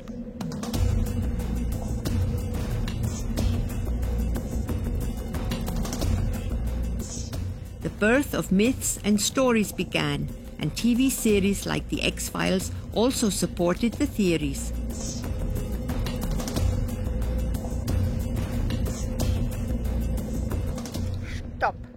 Stop. Don't take another step. This is the southern entrance gate to Area 51. Even though there's no fence or barrier here, it's still one of the most heavily guarded gates in the world.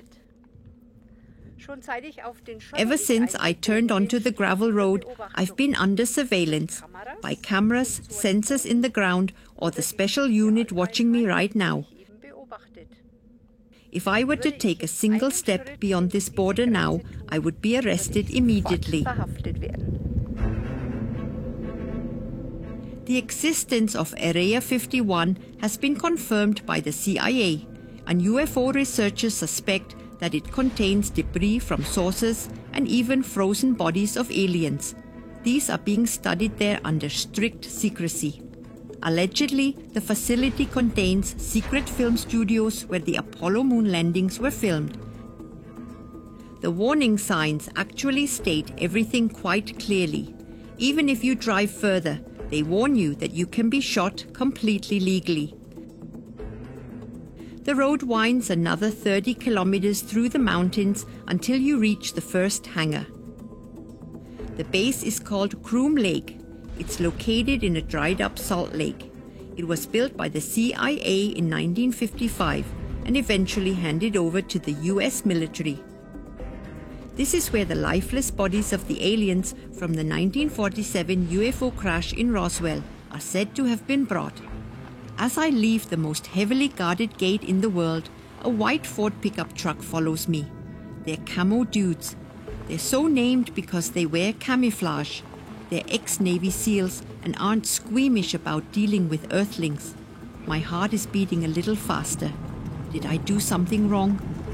No, he's escorting the ominous white bus that takes the staff and scientists to the base in the morning and picks them up again in the afternoon.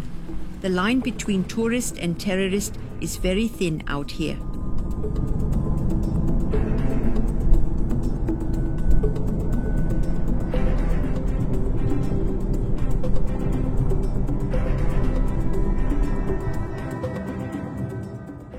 I try to stay close to him, wanting to see where he's going. The bus has no problem with inclines, so it must have a more powerful engine to easily outrun pursuers and curious onlookers like me.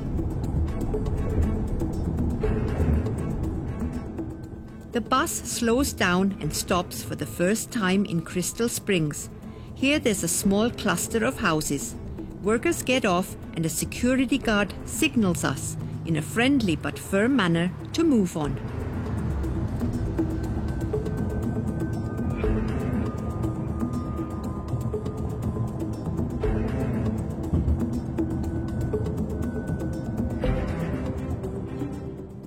Every day, 1,500 employees are transported to and from the base. The employees are not only transported out of the military base in the ominous white bus.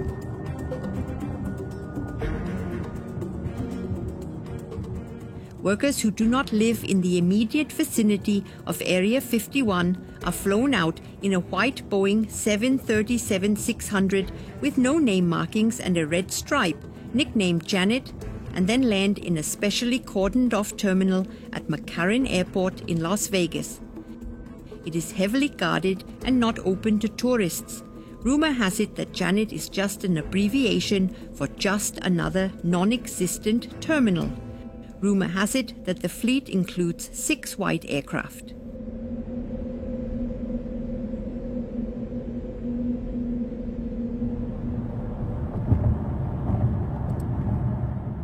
Now my path leads me to the west side of Nevada.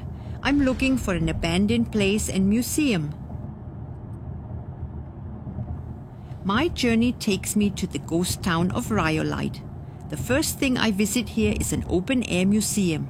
Here, a group of Belgian artists led by Albert Sukalski created a self-proclaimed art installation. He was already known as a sculptor for his ghost paintings. The sculpture park is located entirely outdoors under the Nevada sun.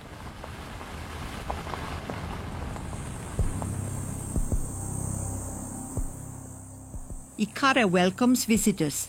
The Greek story of Icarus served as the inspiration for this artwork. Ikara, the wooden figure, is Icarus as a woman. She is a female figure with outstretched arms, trapped between earth and sky. The open-air museum was founded in 2000 after the death of Albert Sukalski, who created the first figures for this site. Past the stone medicine wheel, we move on to the next sculpture, the desert flower.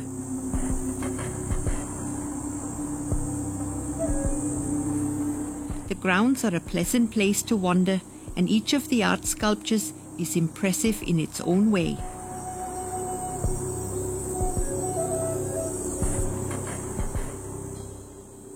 I was particularly impressed by the Last Supper, or simply the Last Supper.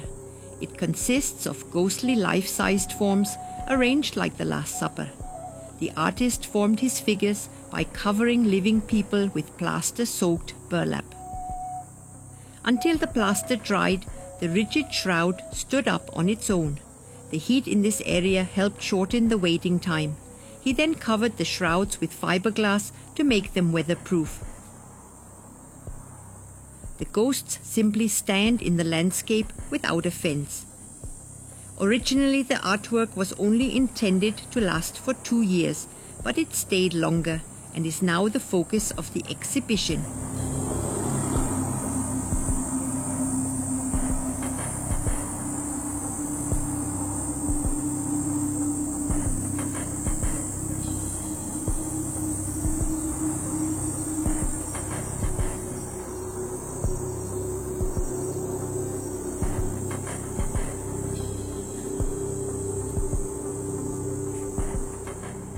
A few meters away is a sculpture of a woman constructed from square cinder blocks.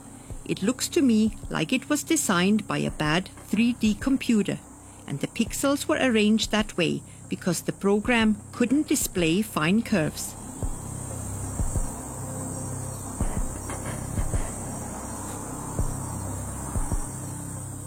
It was created in 1992. The name of the artwork is Lady Desert, the Venus of Nevada.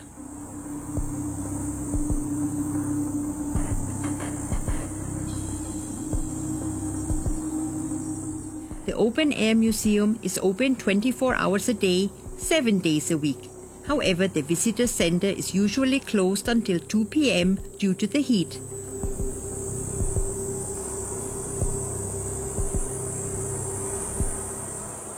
Not intended for resting, but rather a work of art called Sit Here.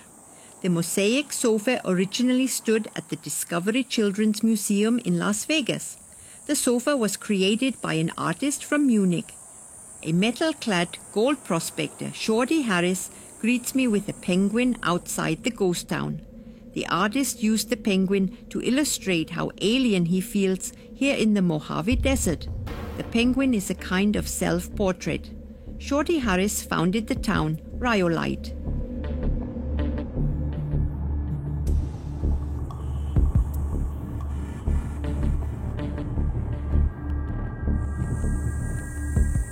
Right at the entrance to the town stands the architectural Bottle House. It was built in 1906 by a miner named Tom T. Kelly as a home made from 50,000 bottles mortared together.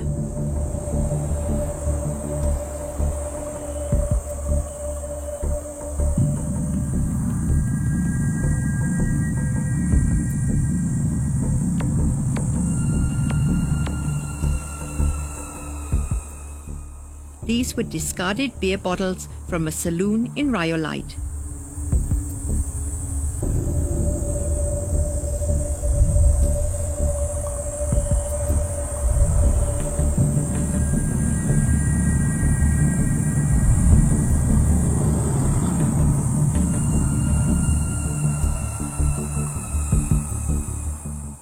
Rhyolite is a classic ghost town that began its greatness with a gold deposit and became a ghost town with the decline of gold.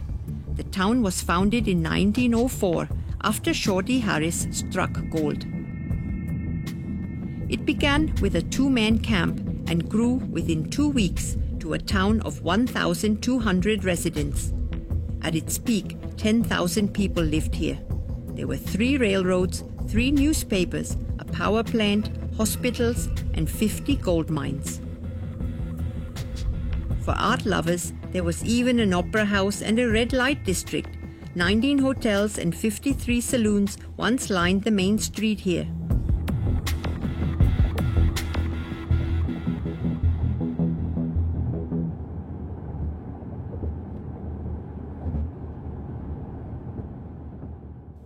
I take Federal Highway 95 north, passing the secret areas and locations on the left. Here in this alien center, questions that have long intrigued us are answered.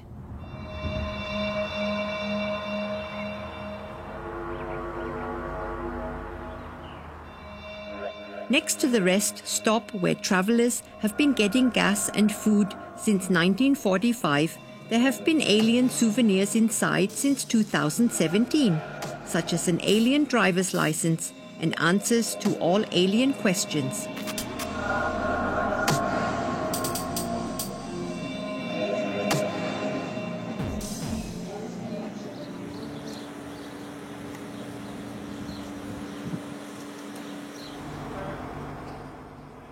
Right next to the center is the first and only alien brothel, the Alien Cat House. It's a science fiction themed brothel.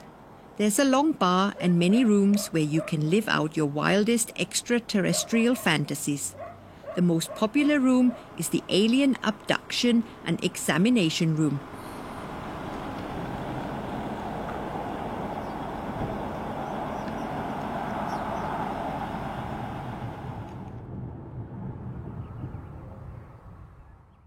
My next destination is another military facility in southern Nevada.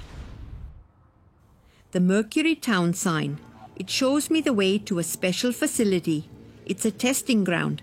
The Nevada National Security Site is part of the Nellis Range. The area has 28 different testing areas, some of which are still active today. There are over 1,000 buildings, 600 kilometers of paved roads, helipads, and 2 temporary airfields. In short, it's a really big area bordering Area 51. There's even a nuclear weapons assembly factory here. Once a year, anti-nuclear activists block access to the area. Mercury is a sealed-off village. The workers here call it the ultimate playground for national security testing. They own everything from the ground to space. They can do whatever they want here. The first energy-charged weapons capable of shooting down drones were tested here. Many buildings are still in use for the purpose for which they were built. For example, the only weapon still in existence that can fire a projectile at a piece of plutonium. For me, today is the end of the day because the tour of the site has to be booked 6 months in advance. The demand is very high, even though there is still radioactive radiation on the site.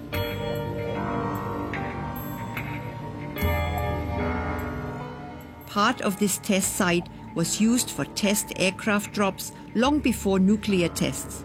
The advantages of this area are restricted airspace, a safe, controlled environment, and 24/7 access.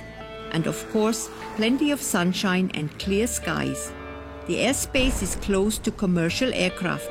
The pilots of Nellis Air Force Base learned here how to accurately drop missiles and bombs, including with live ammunition.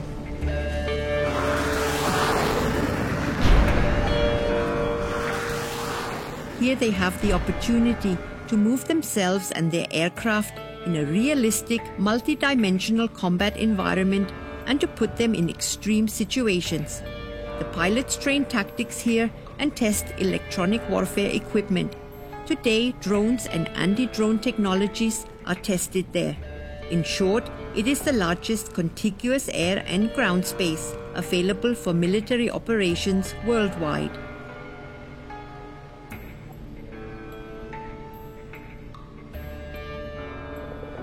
Las Vegas is 100 kilometers away.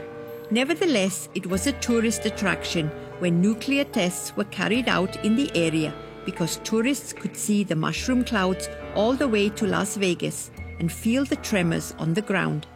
They considered the tests harmless and simply an attraction. Hotels rented out their roofs for each nuclear test. President Harry S. Truman commissioned the construction of the test site for nuclear tests. He called it the battlefield of the Cold War. From 1951 to 1962, 100 above-ground nuclear tests and 828 underground nuclear tests were carried out at the test site. The area where most of the nuclear tests took place is now called Yucca Field. During the Apollo 2 nuclear test, the US government tested not only the various explosions, but also the fallout and their effects on soldiers, animals, and equipment. The US Army brought truckloads of soldiers to the test site without protective clothing. As a result, 6,000 soldiers were forced to watch and experience nuclear explosions just 10 kilometers away and were examined afterwards.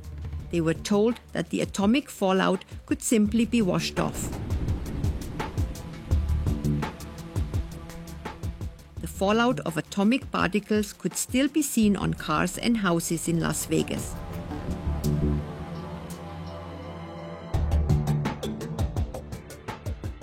There were destruction and survival tests.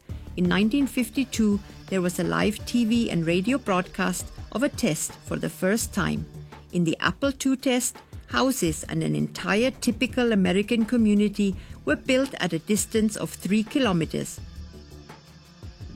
Those responsible wanted to test the effects on the civilian population. Cars, mobile homes, and even airplanes were subjected to the tests and set up.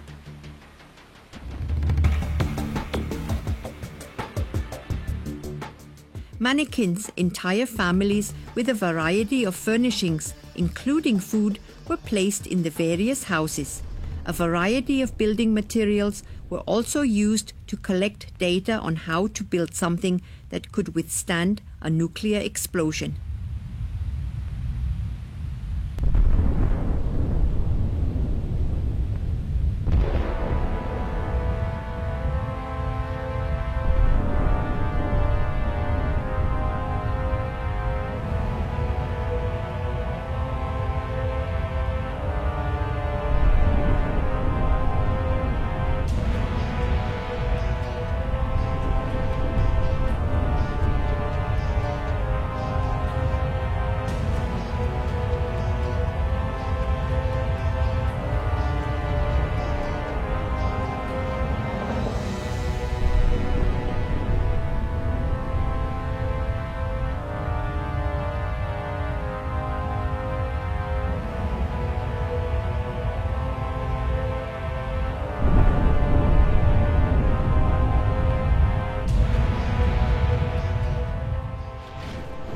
High-speed cameras in protected locations demonstrated the effects of radiation and shock waves. Cameras recorded which color of the building boiled first, and then the entire building was pushed away by the shock wave.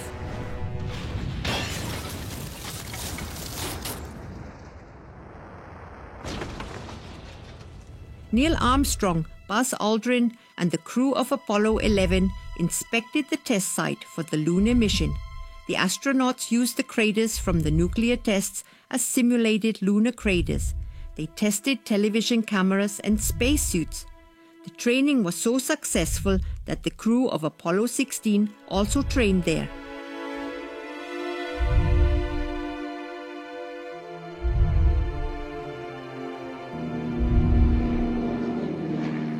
In 1951, scientists and high-ranking generals sat on these wooden benches and watched as the first atomic bomb was dropped on American soil.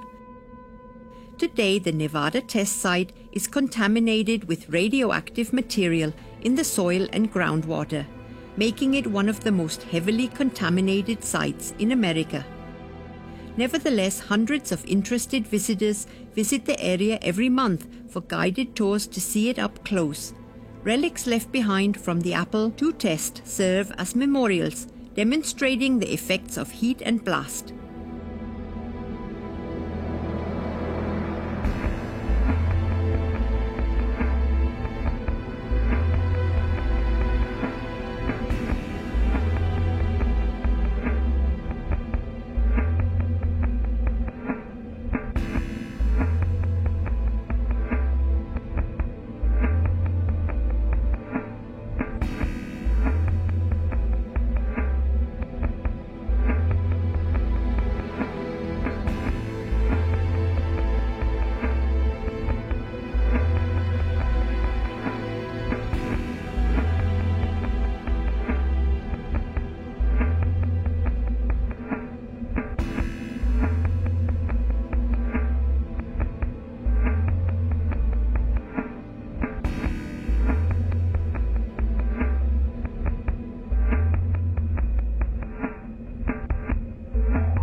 A bridge once stood here, but only the concrete foundations and twisted steel girders remain. Many buildings stand here as silent homage to the atomic era. A house from the Apollo test demonstrates the effects of heat on the wood and the stone chimney.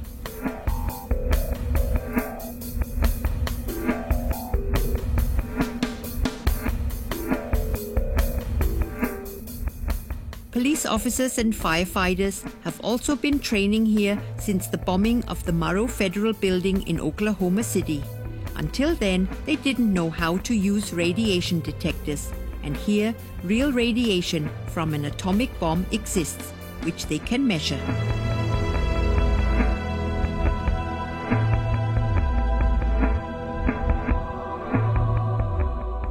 This area was perfect for nuclear testing because it was largely uninhabited, vast, and had extremely low humidity. Bombers dropped the nuclear weapons from a height of 300 meters. A test took place every 3 weeks.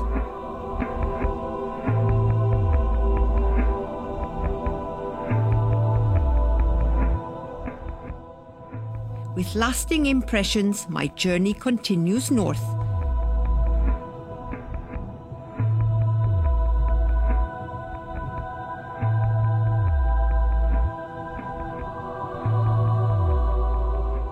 This rather small, inconspicuous town produced 30% of the US federal gold production between 1904 and 1940.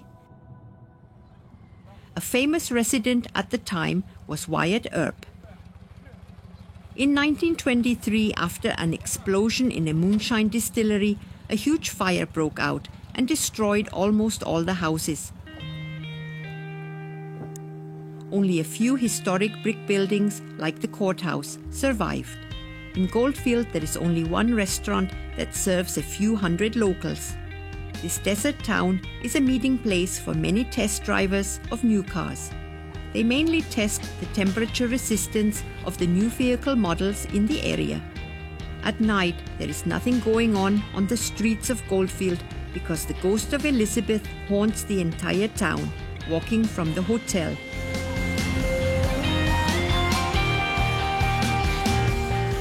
In Goldfield, everything revolved around mining. But since the mines were exhausted, a new passion emerged: cars. Right on the side of the road next to the pavement are some, well, actually, they used to be cars, but their original form is hard to recognize. It's the Wild West of Rocket Bob's art cars. Rocket Bob is the creator of the artwork.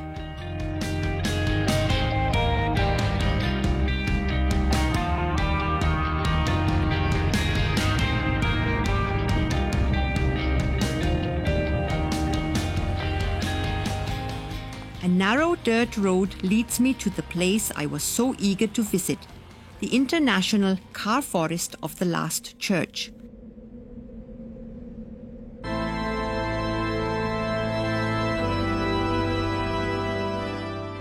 I discovered the place in a music video as a backdrop and did some research to find out where the magnificent scenery is. The church made of cars looks more like a Druid circle than a Christian church.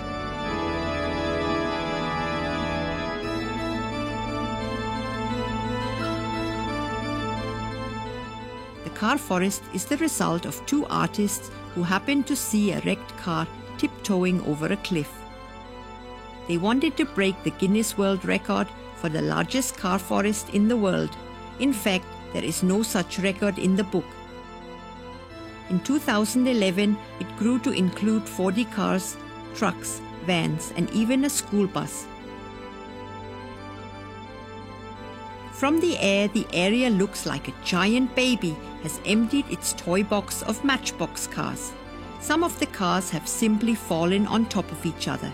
Just like at the Cadillac Ranch, graffiti artists have found some canvases here.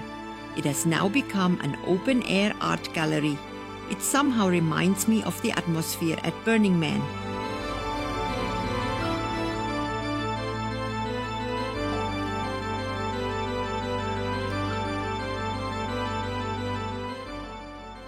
By the way, the name International refers to this, because not only American car brands are here, but also Japanese and Swedish ones.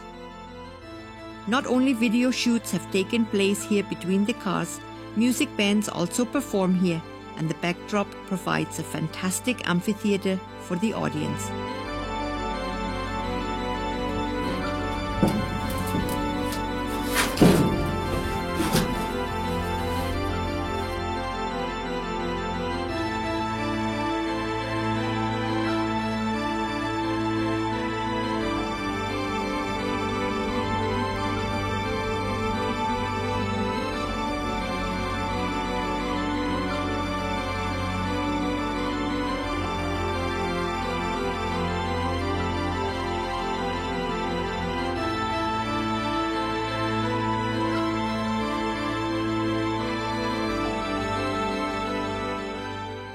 Somewhere among the cars, one of the two artists was buried according to his final wishes. A group now takes care of the car forest, planting more each year.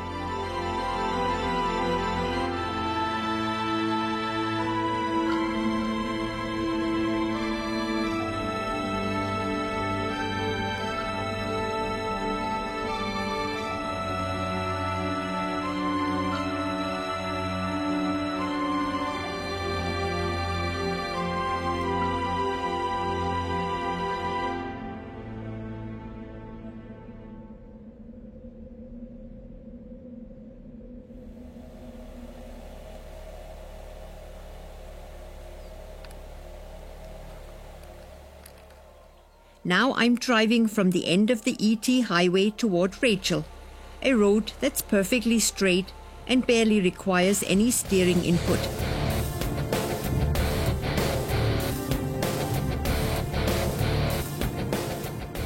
Except when a herd of cows and cattle suddenly appears in the road. They don't seem to be afraid of us Earthlings, but that's the only change that awaits me here.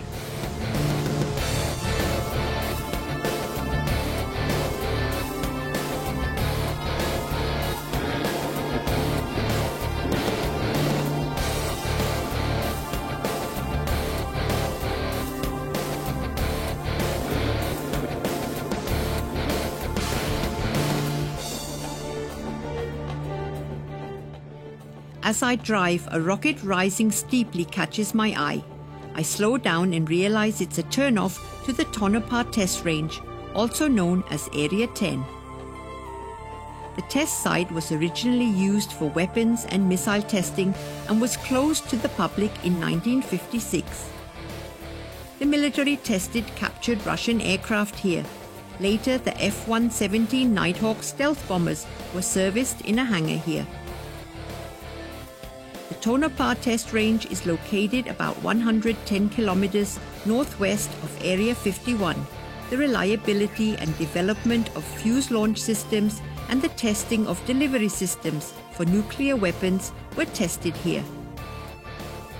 Operations there are monitored using a wide range of video, high-speed cameras and radar systems. There is said to be a sizable population of wild horses and donkeys there.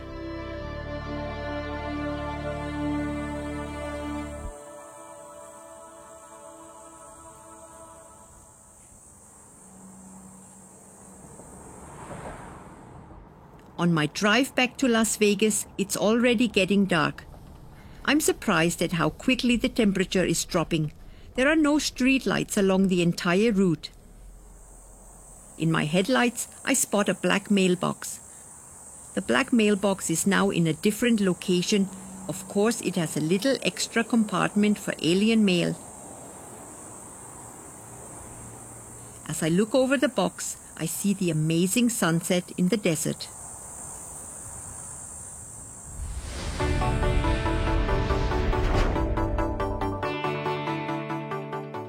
My little trip off Route 66 to Nevada is now over, and I'm returning to Goffs, where I'll be driving the historic route in California again.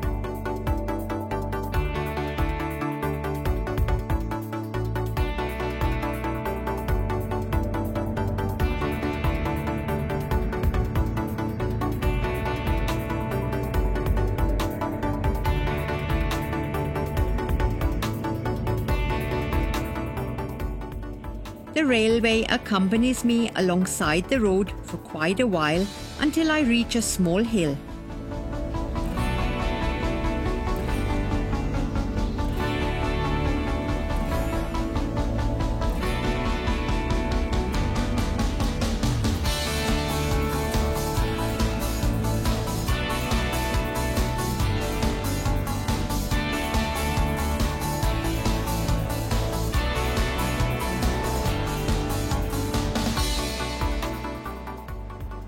These ruins are the remains of a rest stop called Cadiz Summit. There was a mobile gas station with an auto repair shop here. There was also a cafe and some overnight cabins. In 1972, the alignment of Route 66 was changed, sealing the demise of this stop. The route no longer passed through here. To this day, only the walls of the auto repair shop remain, and the floor slab shows where the cafe once welcomed travelers. The walls have been retained as a canvas for a few greetings home. I too am immortalizing myself, although I know it won't be long before my work of art is sprayed over again. Even though this hill is only 390 meters high, the vintage cars fought hard back then and were glad that there was water for their radiators here. We are still in the Mojave Desert.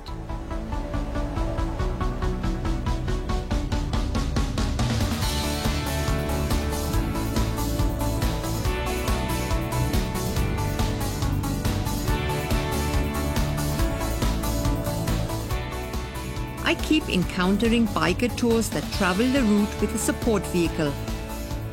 A small desert oasis in Essex with gasoline and a water well.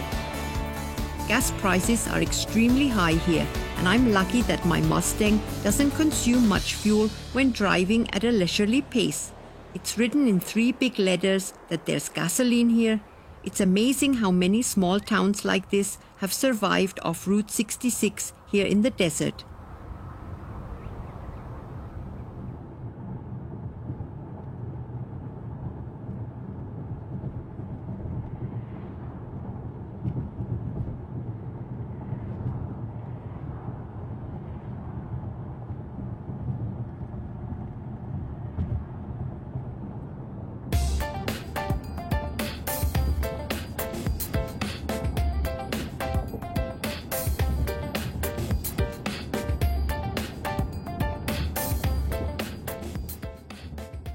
My journey continues through the sun-scorched Mojave Desert.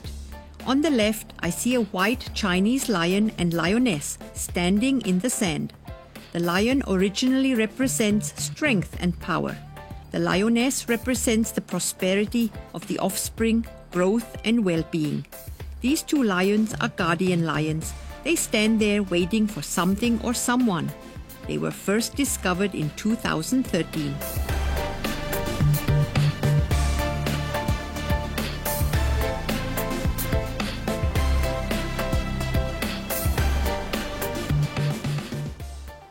They're made of solid marble. One of the lions even has a guest book, and travelers leave all sorts of things behind. I decided against leaving anything except footprints. To this day, the two remain a complete mystery to everyone I've asked, but they're a nice change of pace in the middle of the desert. Incidentally, the more curls a lion has, the higher its status in society. Perhaps a gravestone after all. The next ghost town on my route is Chambliss, a town that was acquired in 1990 and was supposed to be restored to its former glory. It failed. This marker encapsulates the entire history of Route 66 here in this town. In 1939, there was a post office, cafe and gas station with a motel. It advertised free showers for everyone. Power was provided by a Chevrolet engine with a generator. It was never a big town, more of a pit stop. Left behind are a few palm trees and a fire engine. The fire department was stationed in Chambliss because the automobile club had a well drilled for them to use.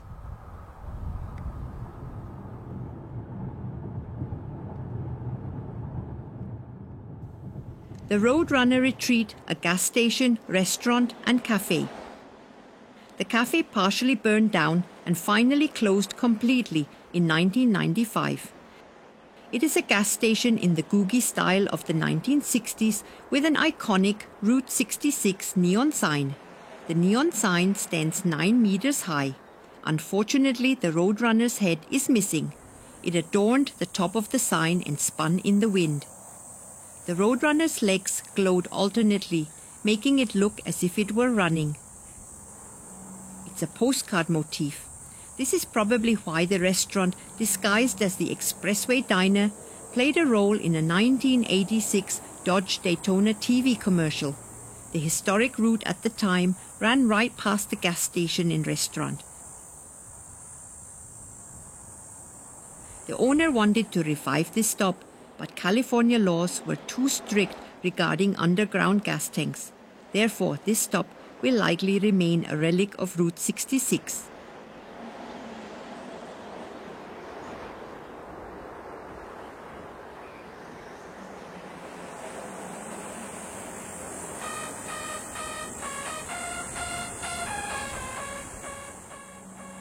On the right side of the road, I see stones stacked together on the embankment, forming writing and messages.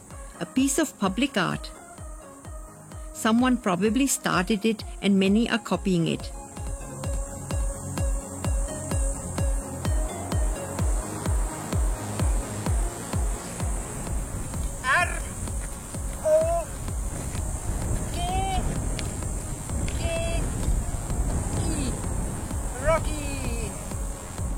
The sand embankments here in the desert serve as flood control walls.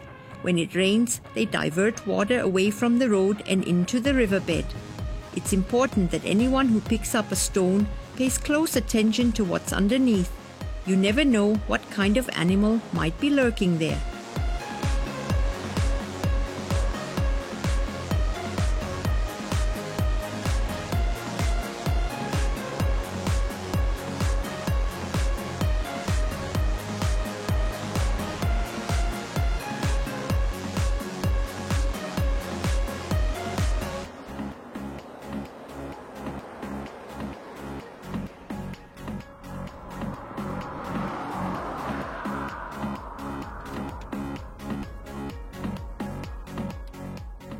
There are a few shoe trees along the route where mostly men's shoes hang, so a woman probably thought we could do that too and created a brasserie here on the route.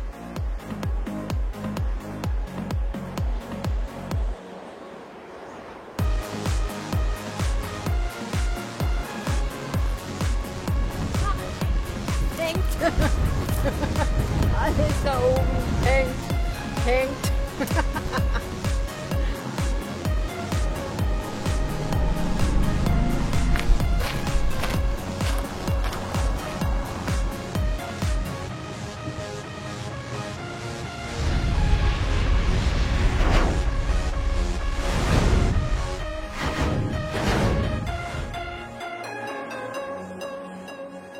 Amboy, a ghost town in the Mojave Desert. It includes a 26-unit motel, 2 dirt airstrips, a church and post office, 4 gas pumps, and a number of scattered buildings. Of course, there's also the world-famous Roy's Cafe with its neon sign. The previous owners weren't very friendly toward tourists. They preferred the wealthy film industry to tourists. Roy's Cafe has served as a location for numerous film and television productions, but the concept didn't quite work out. Amboy, the entire town, was listed on eBay for $2 million until 2005.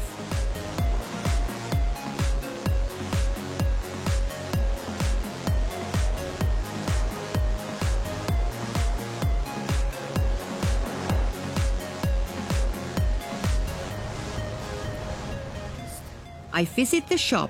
Here travelers can get something to drink and since 2008, gas for their onward journey. A sign informs visitors that the kitchen is currently closed, but that's about to change and there'll be a full-service diner.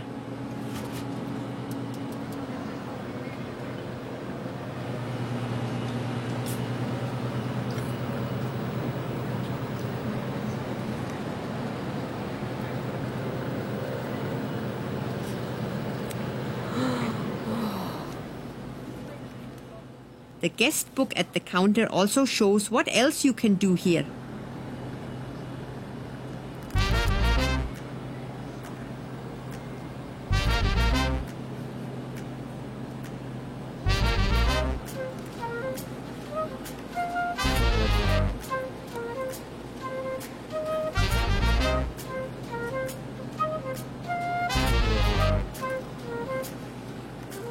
A copy of a Route 66 magazine tells the whole story of the place and the ghost town. Albert Okura, owner of the Juan Pollo chicken grill chain, paid only $425,000 and was committed to revitalizing the place and restoring it to its original state.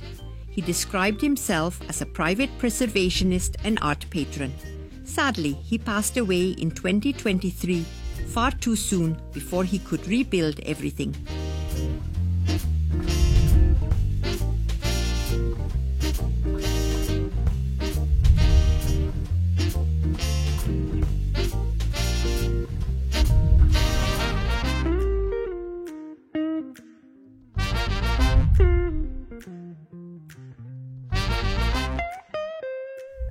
The name Roy's Cafe comes from owner Roy Crowell in 1938. The famous 15-meter-high advertising sign wasn't added until 1959, during the heyday of Route 66. At its peak, the population was 600. Currently, it's down to just 6. Therefore, services in the church will likely be cancelled in the future.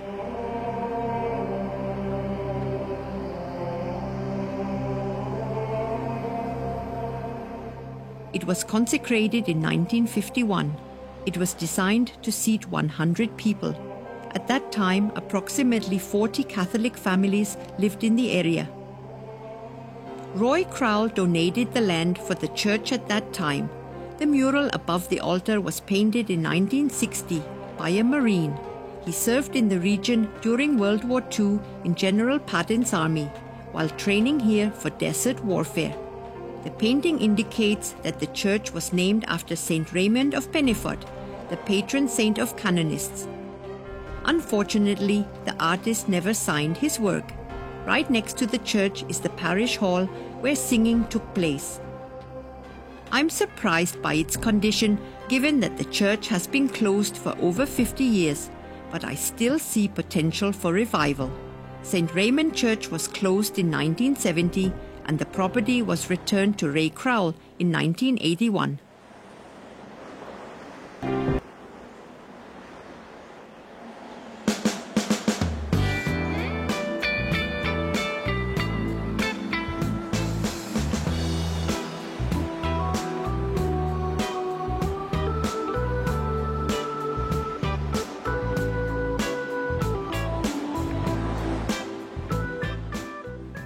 The tourist accommodations will be renovated in the near future and will once again offer overnight accommodations. Behind them is the two-story motel complex. It will feature private bedrooms and modern separate bathrooms.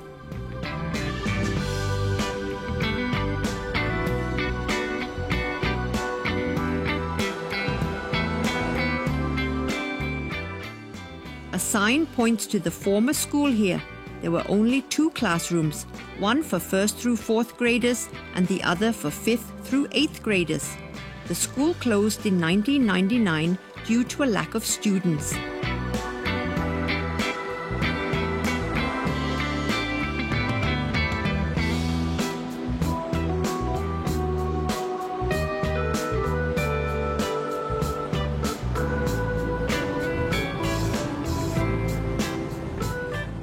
The fresh water used to be brought in by railroad cars, but today it comes to Amboy via Route 66 in truck tanks.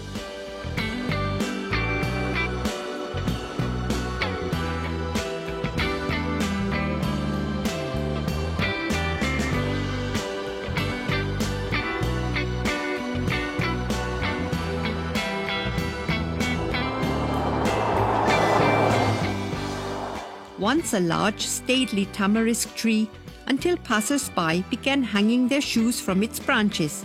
Legend tells of a hippie couple passing by in the blazing sun. To emphasize that they wouldn't take another step, they tied their shoelaces together and threw their shoes into the tree.